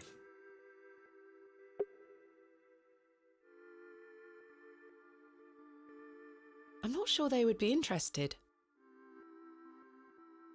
Let me look around first real quick.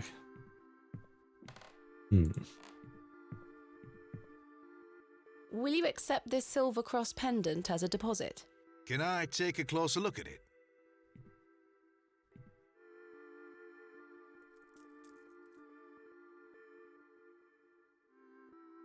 Aye, silver. That'll do. Thank you, Mr. Kemp. Can I get you something to drink? Not right now, Mr. Kemp. As you were. I wonder if there's any other options. I don't have anything of value, though, is the problem. But I wonder now if I can offer this guy a drink. Hello. Good day. Can I buy you a drink, Henry? Really? Really. We can talk more at the inn. But I told Mr. Price I'd keep watch of his storeroom. Doors have locks for this very reason. You're right. One drink won't take long. I shall take you up on your offer, Miss Bateman. Let us make our way. Is this accomplishing weren't anything? Stevenson's only design, you know. Before that, there were the Blucher and the Locomotion. But my favourite would have to be the Lancashire Witch. I believe he built that in 1828. In Newcastle, of course. Well, that's me. I better be off. Wait! Ta-ra, Miss Bateman. I couldn't even get a word in. He likes a good chinwag, our Henry. He certainly does.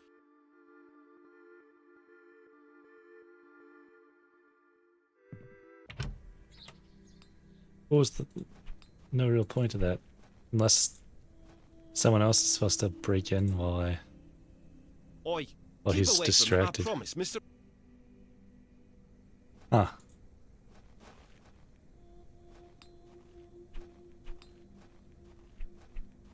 I can't think of anything else to talk about right now.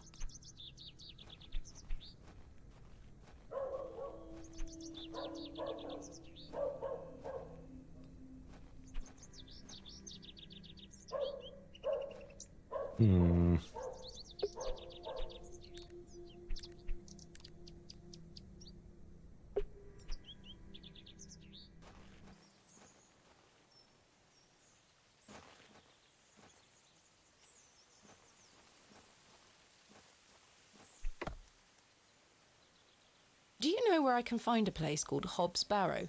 Never heard of it. Thanks for your time. We'll be done by tomorrow morning. Come back then if you want to explore the woods.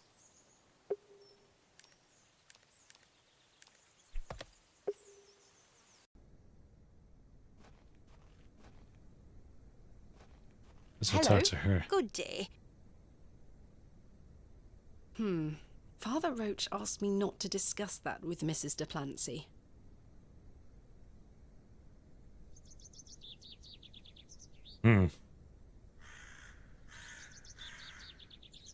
Are you sure you don't know where Hobbs Barrow is? Hobbs what? Never mind. What do you know about Lord Panswick? Wretched man. They say he is restoring a chapel near his manor. But for whom and to what god, I ask? Is he a man of faith? I've barely seen him set foot in St. Edmunds. It doesn't stop him from acting as our God-given ruler. Stay away from him, pet. Don't get yourself tangled up in local affairs. I certainly don't intend to. Why did you call Lord Panswick wretched? He hides in that manner of his and cares not for his people. I've heard stories whispered in the pews, you know, What kind of stories? that he shoots people on sight. Anyone that strays onto Panswick Manor. Good grief! Yet he will walk into the plough and furrow and bar ale for all and be hailed as our protector. I answer to God and God alone. Forgive me, pet. I shouldn't get so worked up. Not at all. I appreciate your honesty, Mrs. Duplancy. Thank you for your time. Lord be with you.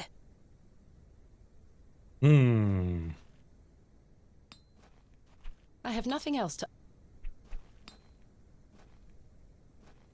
Good day to you, Cyril. How do, lass? What do you make of Henry Long?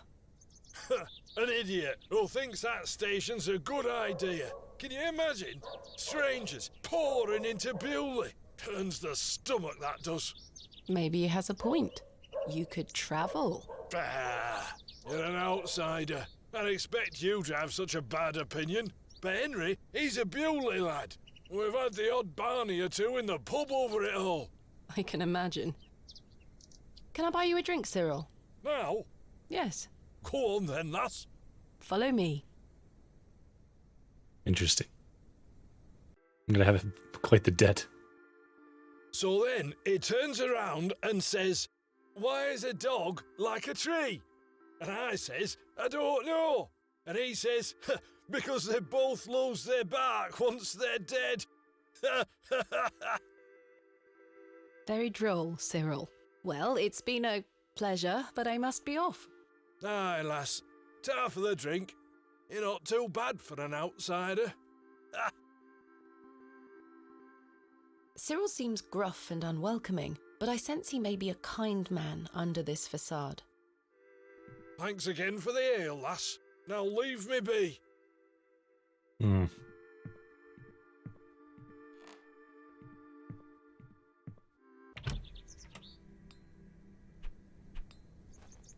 What's on my objectives?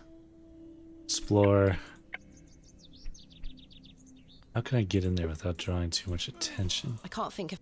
I can't...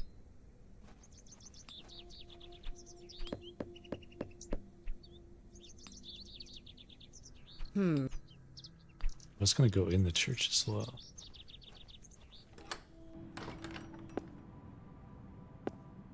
I've no time for that. This must be... Nothing.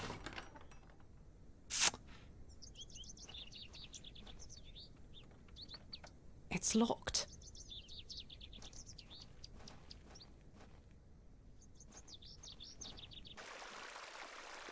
Wally took Myrtle. Pardon? He took her and ran off. I hate him. Is Myrtle one of your dolls? Yes, my favourite. Mummy made her for me. She's so beautiful. Wally is the worst brother in the whole world. Wow. Why did your brother take Myrtle away? He's just jealous because Daddy is letting me come with him to the market tomorrow. Wally thinks I'm Daddy's favourite, so he took Myrtle from me. What if he rips her to tatters? What if he feeds her to Mr. Bryden's goat? Don't worry, Jane. I'm sure he wouldn't do such a thing. Where did your brother go? I don't know. Home, maybe. But I have to wait here for Myrtle's friends to dry out. Where do you live? Our home is on the other side of the village, miss. Maybe Wally went back there. Or maybe he's left her out on the moors. Poor Myrtle. I'm going to kick him so hard. Have you heard of a place called Hobbs Barrow? I have, yes. You have? We aren't supposed to talk about it. Why not? Brother's Would not you here like to stop. to go there? Yes, I would very much like to. I'll tell you where it is if you find Myrtle for me. You will? Yes! But don't tell anyone about it or I'll be told off. I promise. Please find Myrtle first. I miss her. I will. Where do you live? Our home is maybe or Maypole. I'm going... Goodbye. Bye, miss.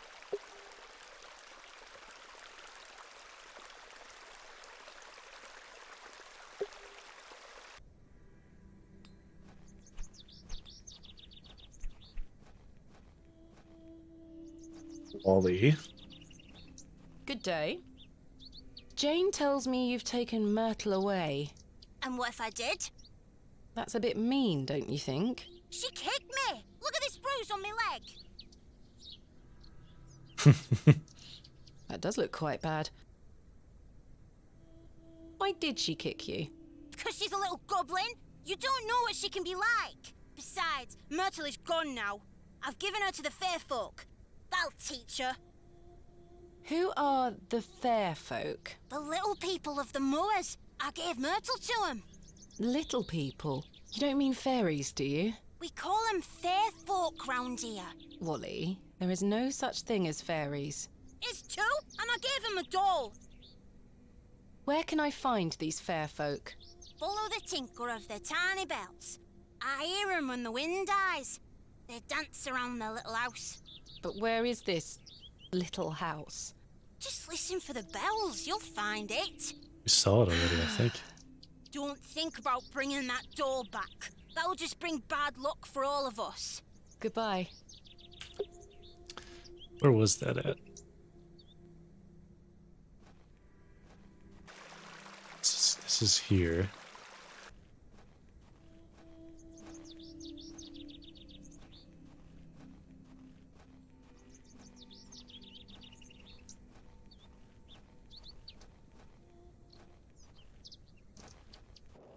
We're here. I'd better not touch them. It looks like something has been buried in the middle.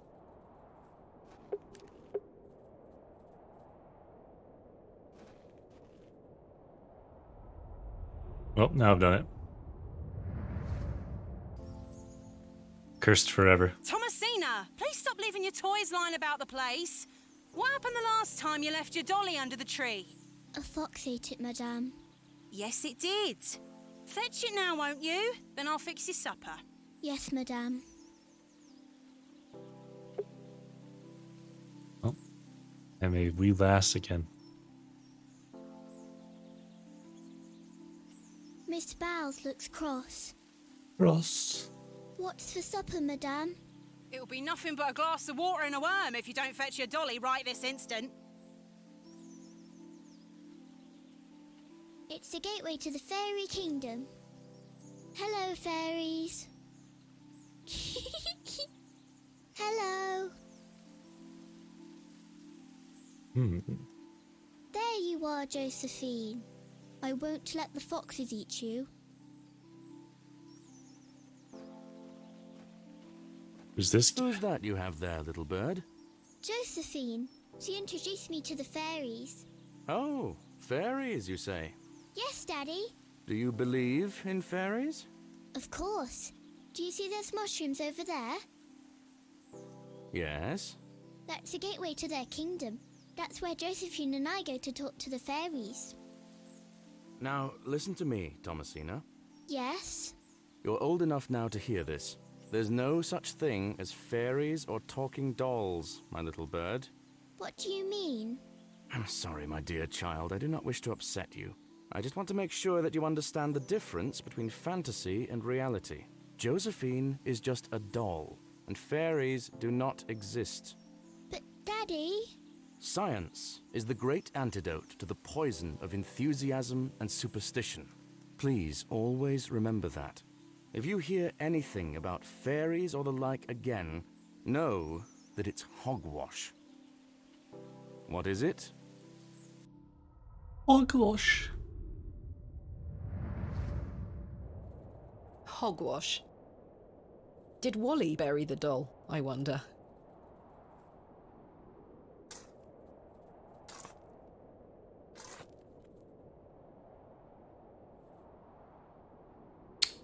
Well. This must be Jane's ragdoll. Is it carrying a key? What is this? Look at it writhing away. Oh. You're coming with me, little fellow. Oh. I shall name you Kenneth. I've already taken one. Got a worm? Perhaps these wriggling worms are the fair folk young Wally was so fearful of. How strange. There is a hairpin pierced through the arm. This may come in handy. I'll keep it. The lockpick. At least I shall not return from Bewley empty-handed. A sharp hairpin. Could be useful. It's Jane's creepy ragdoll. It's little Kenneth. Kenneth the Worm.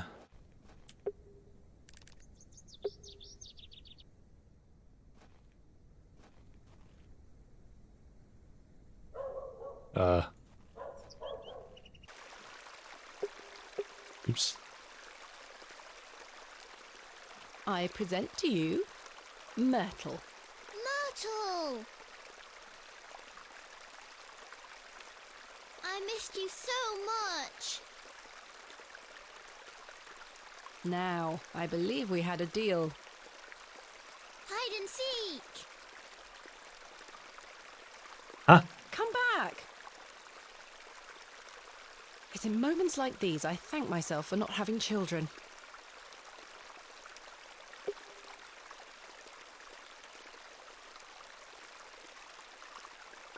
Damp ragdolls have been laid out to dry in the dreary sun.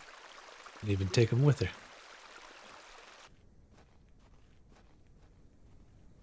Hey! This is less hide and seek and more chase.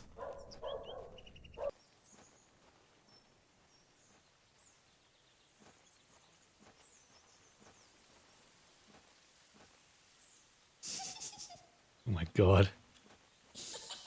Jane? Jane, get out of there. Don't make me come in. Fine. Curses. The hole is too small for me to fit through.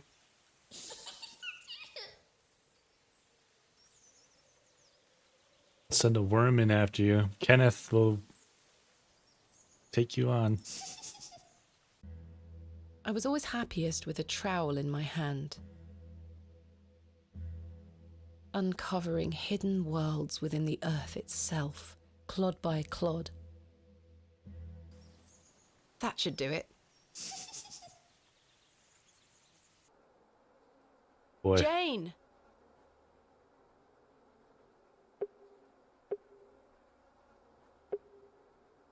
Jane, come out this instant. I can't see a damned thing in here. I need a light source. Match. Maybe I have to grab the candle. You think?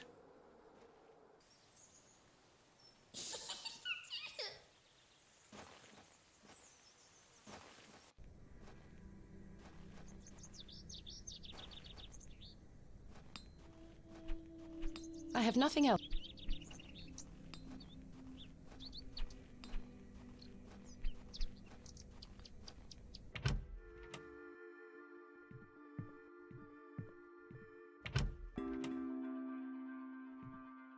The candle has melted. It's not much use anymore. Perhaps Mr. Kemp will replace it this evening. That candle didn't last long. There is a single match. Or was I supposed to just use the match?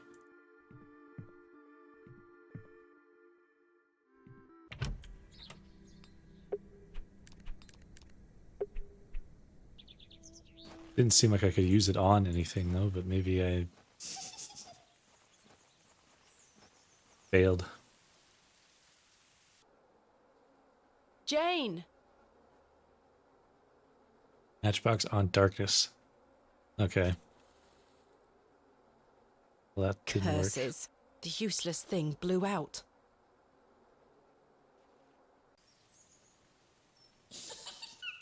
Did I just waste my match? I have one just like this. There's nothing else I wish to discuss at the moment.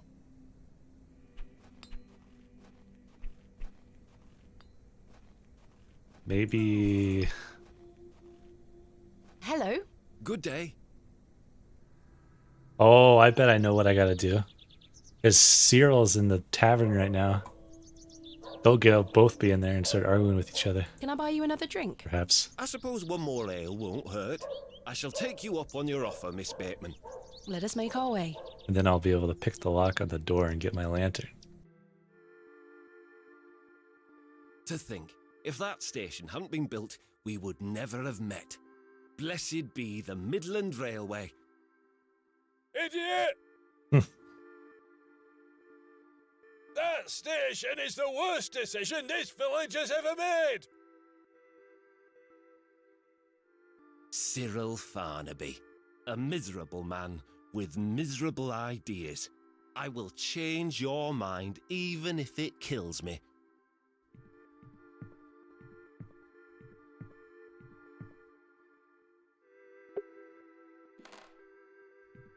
Off we go.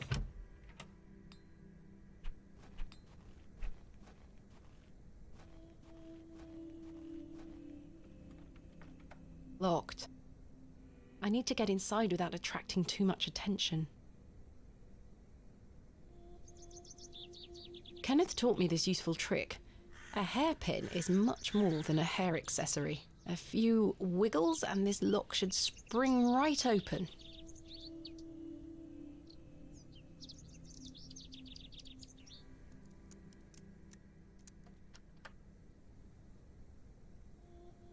I've snapped the hairpin in the process, but I managed to unlock the door.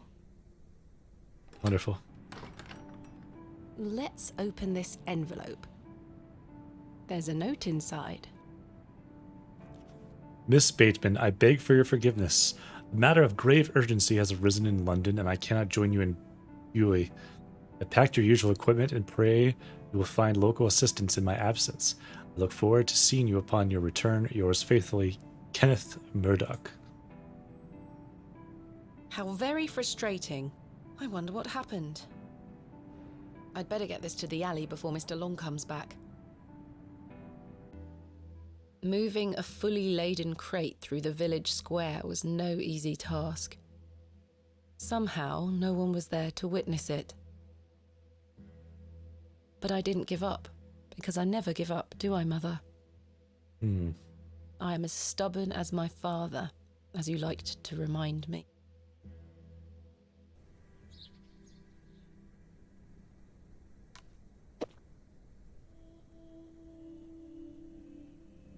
Wait. Where is my money? It's not in here. Kenneth, you absolute liability of a man.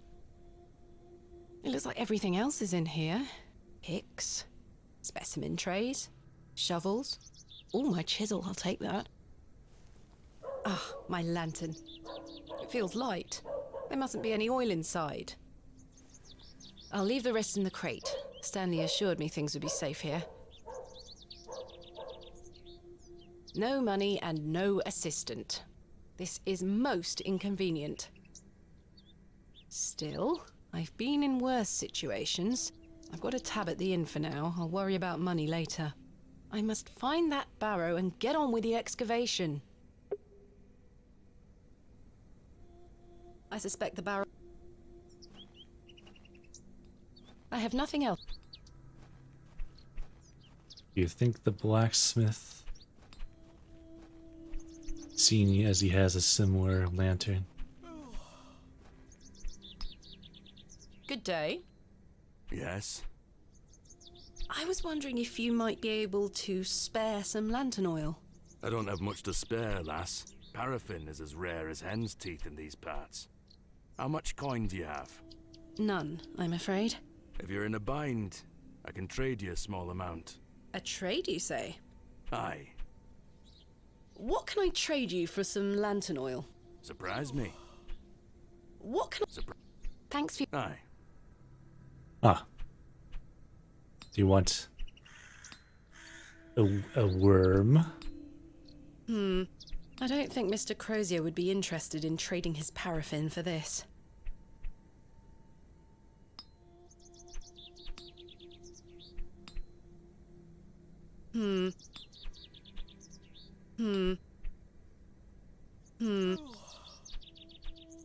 Look, we have the same lantern. Aye. So we do.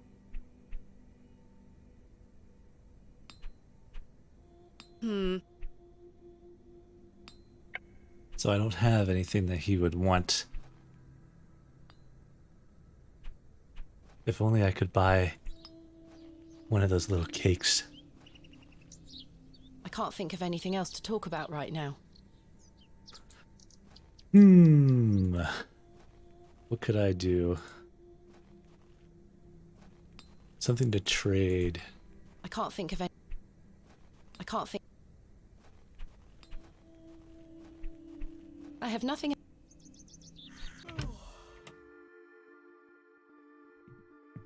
Good day, sir.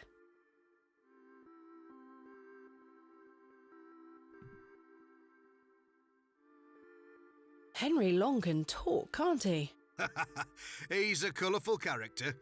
The man drinks like a fish. He certainly does. I've seen him drink this place dry and still be up to tend his garden at sunrise. The man can truly hold his ale. Goodbye. See you soon. I'll leave Cyril and Henry to their grand debate.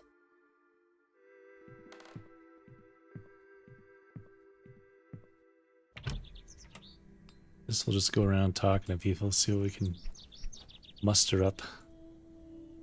There's nothing else in here. I don't wish to carry around. I have nothing else to ask for the time being. That's the edge of the world. Well, I wanted to go to church. I have nothing.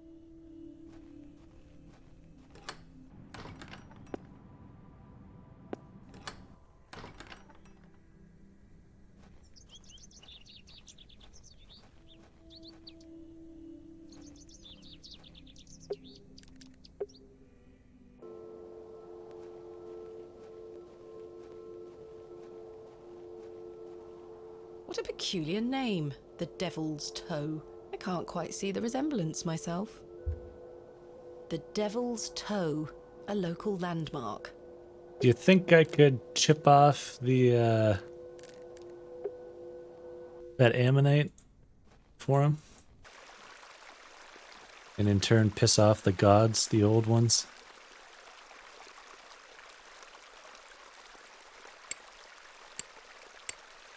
Should never touch it. Splendid. I've managed to extract it in one piece.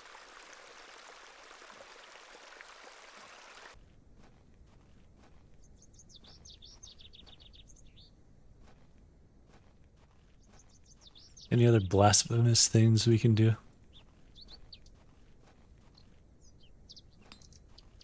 An exceptional ammonite fossil.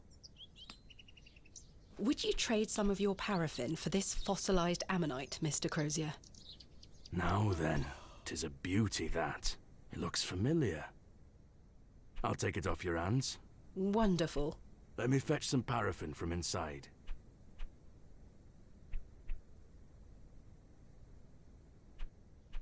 There you are. Thank you, Mr. Crozier. An opened tin of paraffin. There's still quite a bit left inside. Mix, mix. My lantern is fueled and ready for action. Here we are. On the way.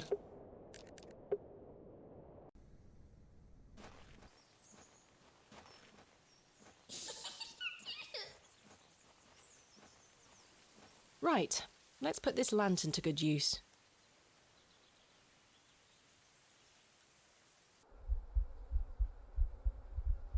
Oh.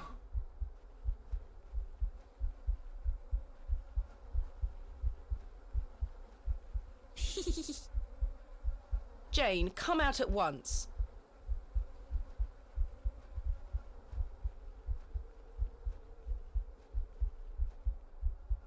What the? Goodness me! Get the fuck out of there!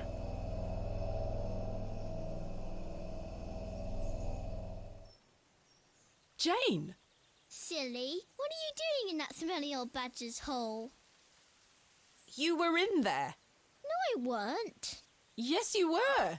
Not true. I was hiding behind that tree over there. I got bored of waiting for you. So where can I find Hobbs Barrow? Go north from the church graveyard, up the hill. You'll see some muddy fields on the horizon. That's Mr. Bryden's farm. Hobbs Barrow is there. Don't tell any grown-ups I told you. And thanks for getting Myrtle back. My pleasure. Thank you, Jane. You've been a great help.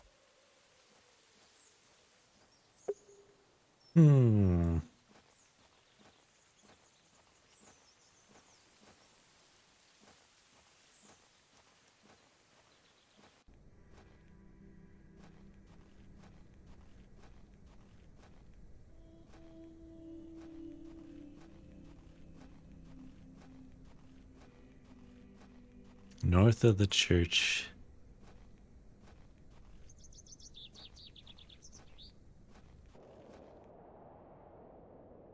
This is where I dug up Jane's ragdoll. This is where I dug... Could I offer you a Kenneth? No, that won't achieve anything useful.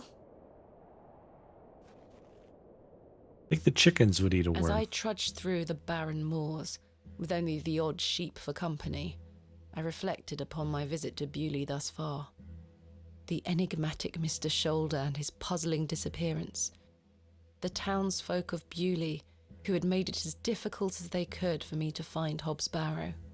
The suspicion, the wariness in their eyes. Only now I know it was actually fear. In the end, it was the innocence of a child, young Jane, that condemned me to my fate.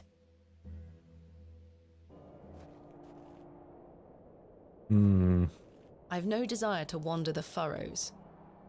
The gate opens out into a vast tilled field.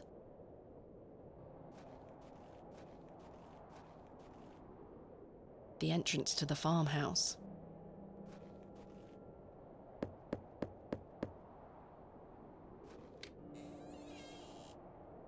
What do you want? My name is Thomasina Bateman. Mr. Bryden, I presume. Aye? What do you want, lass? I understand Hobbs Barrow is located on your land. Oh, well, yes. Why do you ask? I am an antiquarian, Mr. Bryden. I'm writing a volume on the Barrows of England. Oh, I suppose you'll be wanting to dig about it. If at all possible, Mr. Bryden. I was invited to Bewley by Mr. Leonard Shoulder, who told me such an excavation would be possible. Leonard Shoulder? Ha! I haven't seen him in years. The last I heard he were on death's door. There's to be no more digging there, lass. Not since it went so badly last time. Was there a previous excavation of Hobbs Barrow? Aye. Me brother dug it up. Must have been, 25 years ago. You see, whatever he found inside, well, it drove him mad. Oh? Aye. I moved back here to look after him. Poor bastard hanged himself not long after. I'm sorry, Mr. Bryden. That's terrible. Aye. Time passes, but it were an awful thing. Tell me about yourself, Mr. Bryden. I live here with my wife. And I might be long in tooth, but I can still run this farm without too much help. What did your brother find? Samuel. Samuel were his name. Sorry, what did Samuel find in the barrow? I don't know. But something went wrong. Afterward, he could barely speak. You couldn't make out a word, like. That must have been hard. He lost a hand in that excavation too, you know. Goodness me, how? I try hard not to speculate on what might have happened, lass. I'd see him disappear into that barrow, dragging timber in with him. You'd hear him hammering away for hours. I offered him help, but he'd have none of it. Soon enough, he blocked the entrance off. To look at it now, you'd never know the thing we dug up. The land has reclaimed it. Who else was involved in the excavation? 2 others, I believe. Outsiders, perhaps. I can't say for sure. I think they left town pretty swiftly afterwards. I lived in Bakewell at the time. I only moved back here to look after Samuel. I took over the farm when he passed away. I see. What can you tell me about your farm? Samuel's fair to side. We're a fortunate family. The soil is fertile here. Crops grow without too much trouble. All the other farmers round here raise livestock, even Lord Panswick. We grow feed for him. Most fortunate, Mr. Bryden. Is your wife home? She's out in fields, lass, pulling weeds. The curse of such fertile soil. 40 years we've been married. I couldn't do it without her, you see. How splendid. Aye, my wife is a fine woman. Are you married, lass? No. I've had my fair share of proposals, Mr. Bryden, but that's not the life for me. Marriage is an important institution. You'll find a man one day. I manage rather well without one, Mr. Bryden.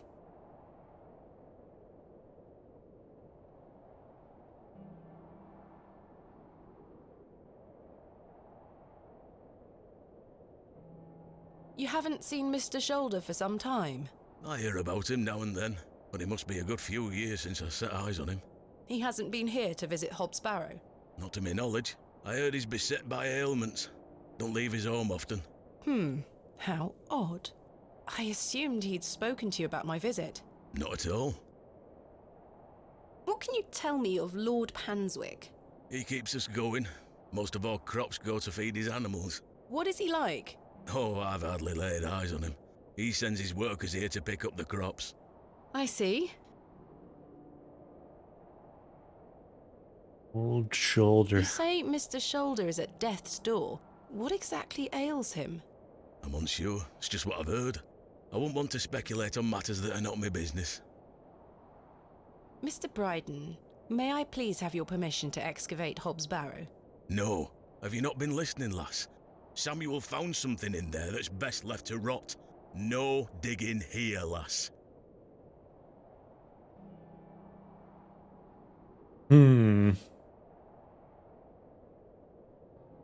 Wouldn't you like to find out more about what Samuel found in there?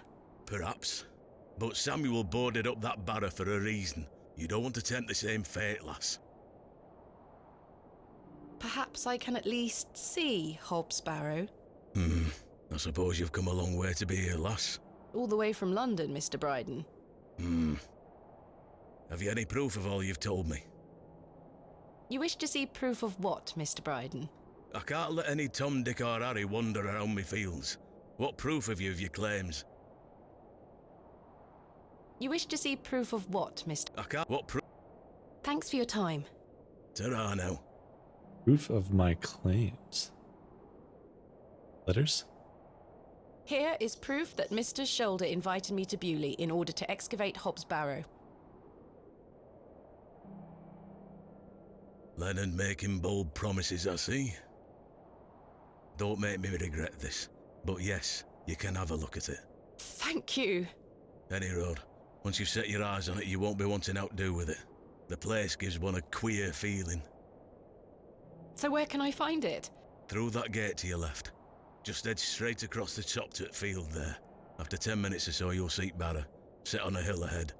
Thank you again, Mr. Bryden. I really do appreciate it. Right. Was there nothing over here? This Another is bucket. not mine to take. A goat? The empty bucket smells of rancid milk.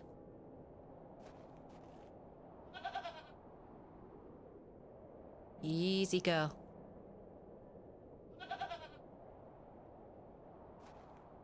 I'm not fond of goats at the best of times, but this one seems particularly disagreeable. What a wild-looking thing. Ah.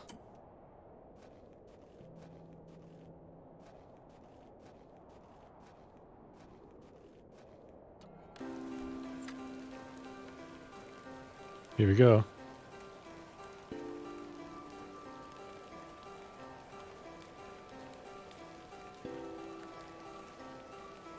I probably should have brought my umbrella. What's this?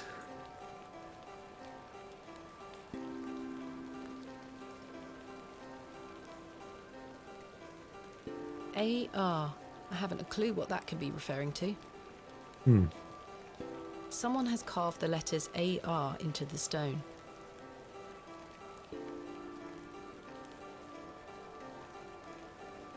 Finally, here it is.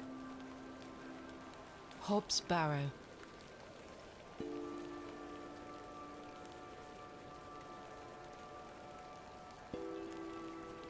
Indeed, a barrow of a most unusual rectangular form.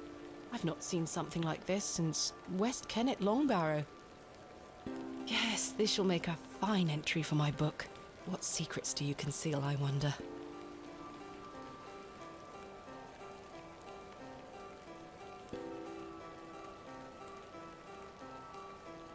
That smell.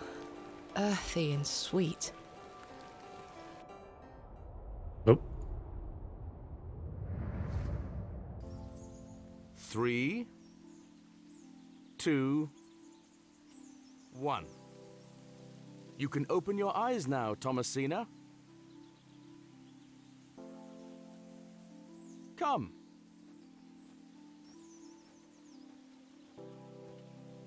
Are you ready for your first excavation? Yes, Daddy. Capital. Make sure you remember everything I've taught you. I have a feeling you might find something special. How exciting! I'll be watching from the steps, my little bird. Good luck! Thank you, Daddy.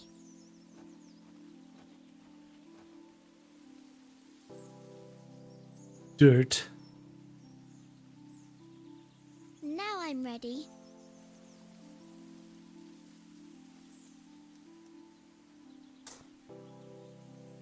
Just one elaborate ruse to make me pick weeds. Nothing here.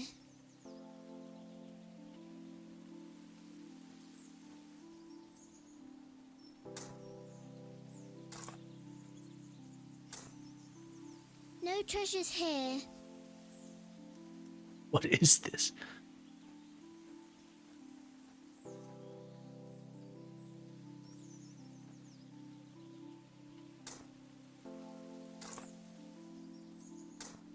Treasure! Daddy, I found the treasure! Look! Well done, little bird.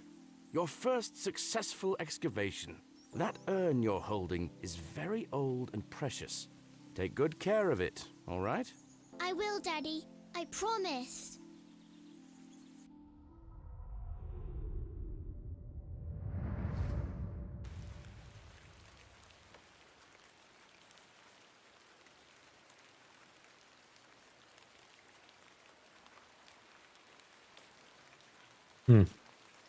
I do have a feeling there is something exceptional to be discovered here. I must gain Mr. Bryden's permission to excavate.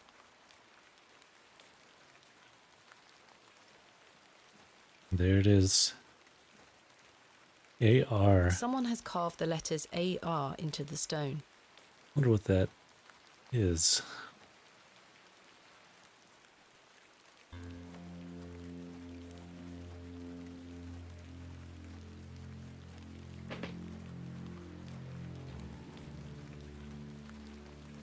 Darkness falls quickly here. I should make my way back to the inn.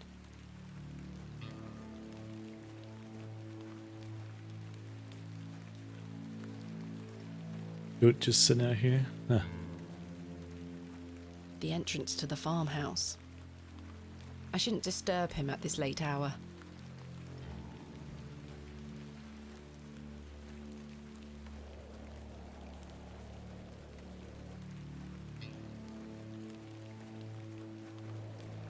This leads here.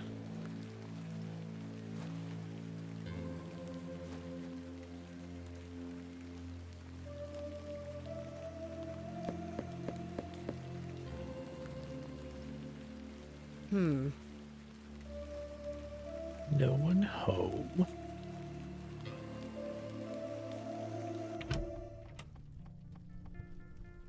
Mr. Crozier is enjoying a large mug of ale. Good evening, Mr. Crozier. Evening. Thanks again for the fossil, lass. 'Tis truly a beauty. You're most welcome. How long have you been collecting fossils? Ever since I were a boy. The moors look a barren place, but there are plenty of fossils to be found in the rock formations. All manner of creatures to uncover. Such a playground for a young lad. What's your favourite piece in your collection? The ammonite you gave me today. The most recent is always the best. Indeed. What about you, lass? Do you collect out? I do. You see, I'm writing a book on the Barrows of England. It shall be called Vestiges of the Antiquities in Rural England. I document all my findings. But what do you collect? Pottery, tools and such. Bones too, no doubt. No, I leave those in place. You've got a morbid heart, lass. Fussing about in old graves like that. We're not dissimilar in that we both take an interest in the remains of the long gone. I suppose you have a point there. How's your book coming along, then? Very well, thank you. Though I'm rather keen to begin my chapter on Hobbs Barrow. Thanks for your time. Aye. Speak to you later.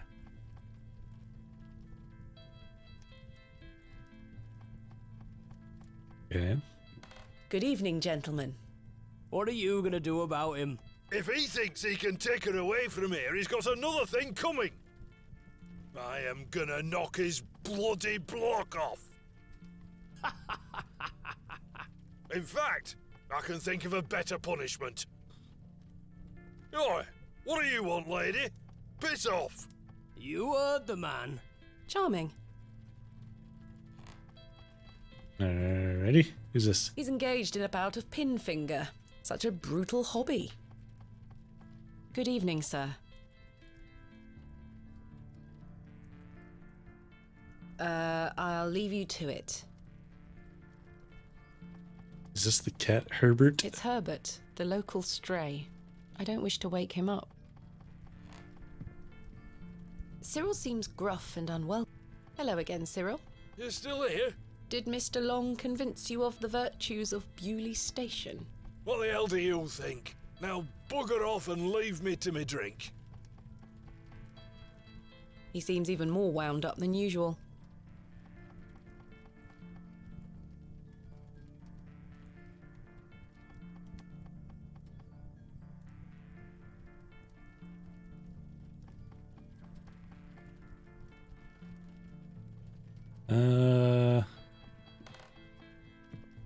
Good evening, Miss Bateman. Good evening, Stanley. Stanley. I found Hobbs Barrow. Oh, remember what I said, Miss Bateman? There are stories connected to that place. Yes, stories you won't elaborate on, I might add. Don't worry about me, Stanley. I'm quite capable of warding off imagined fiends. I have no doubt, but please leave that place be. I've come this far, there's no turning back now. That's precisely what worries me. Let's have a drink. A mug of your finest ale, please.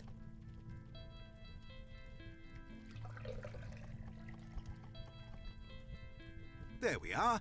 That's 2 pence on your account. Thank you. Hope I've got the money for all this stuff. Goodbye. See you soon.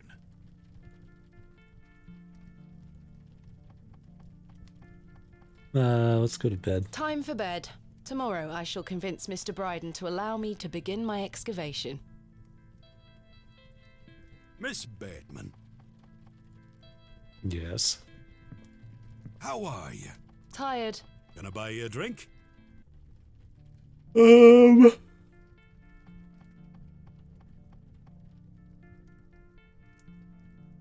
One won't One hurt. won't hurt. Excellent. I feel bad about what happened last night.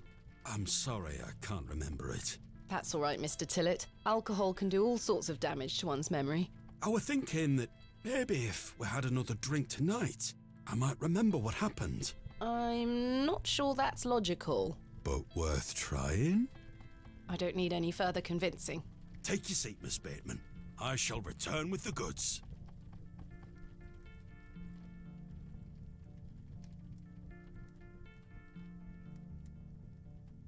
To Leonard Shoulder.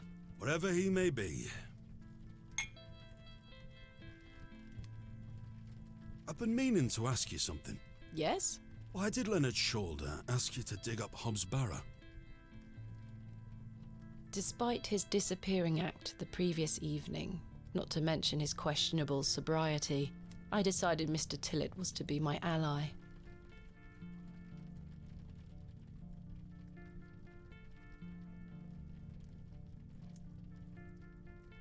I spoke again of Mr. Shoulder's letter, his proposed excavation, and my status as an antiquarian and barrow digger.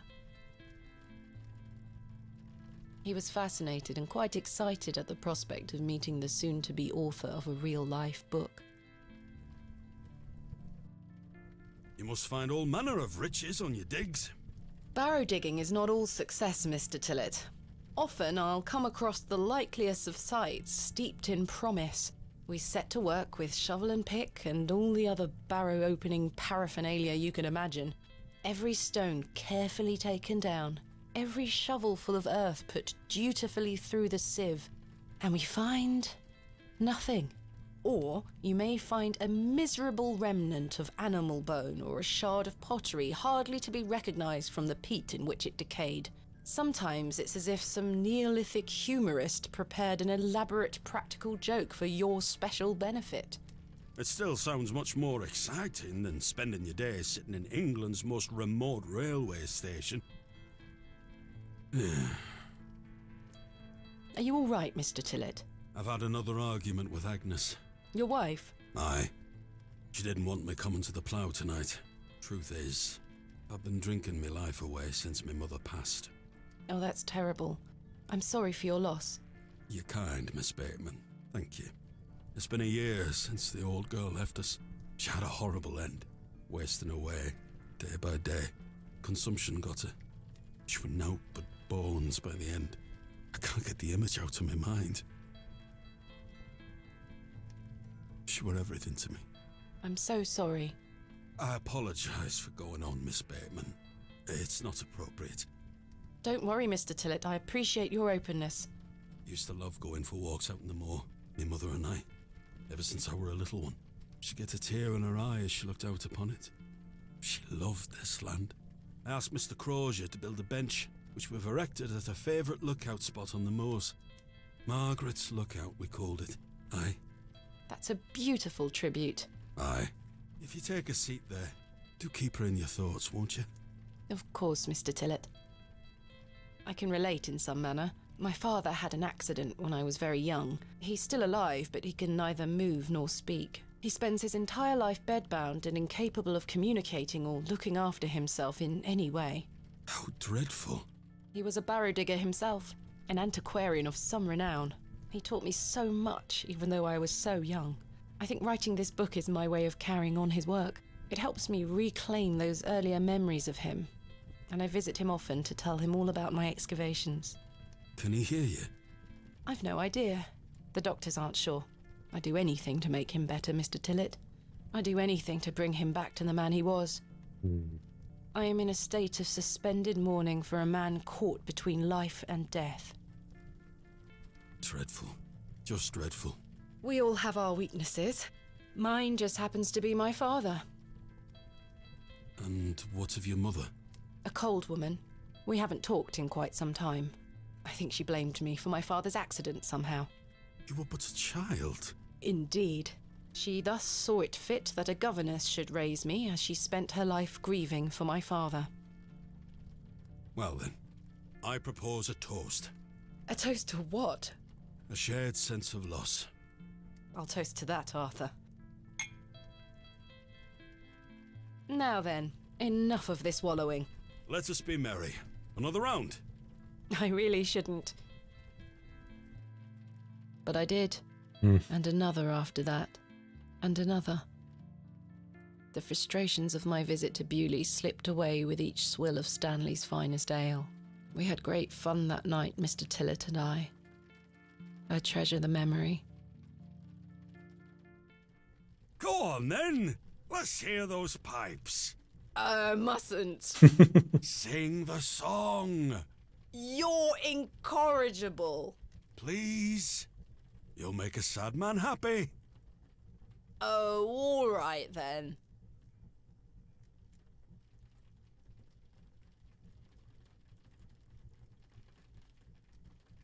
Clasps, celts, and arrowheads I'll try to claw within my clutch.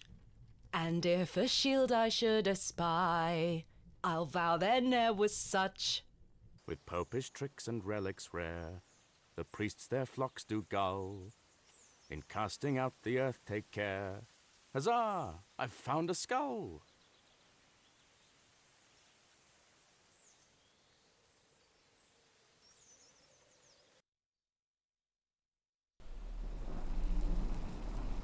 Uh-oh. How many cats are going to show up this time?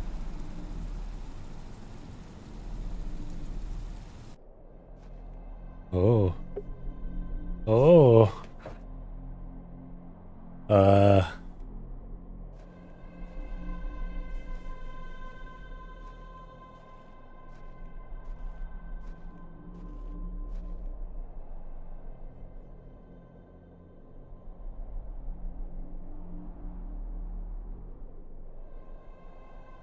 Hi. Hello, Thomasina. What is this? Who are you? I'm the one that saved your father. What do you mean? He were here 25 years ago. My father? He were deep down with the others. He were there, and something went wrong. I dragged him out. Impossible. I helped him then, and I can help him again. I don't understand. Believe my words. You'll find proof in morning. Now go. So her father One more thing. was one of the outsiders. This is not a dream. Helped. Oh. Expiscore. Second day. Ah.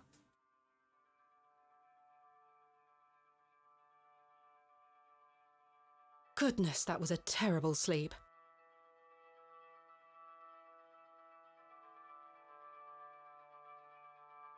I'm very curious what's going on, but I feel like I might need to stop here.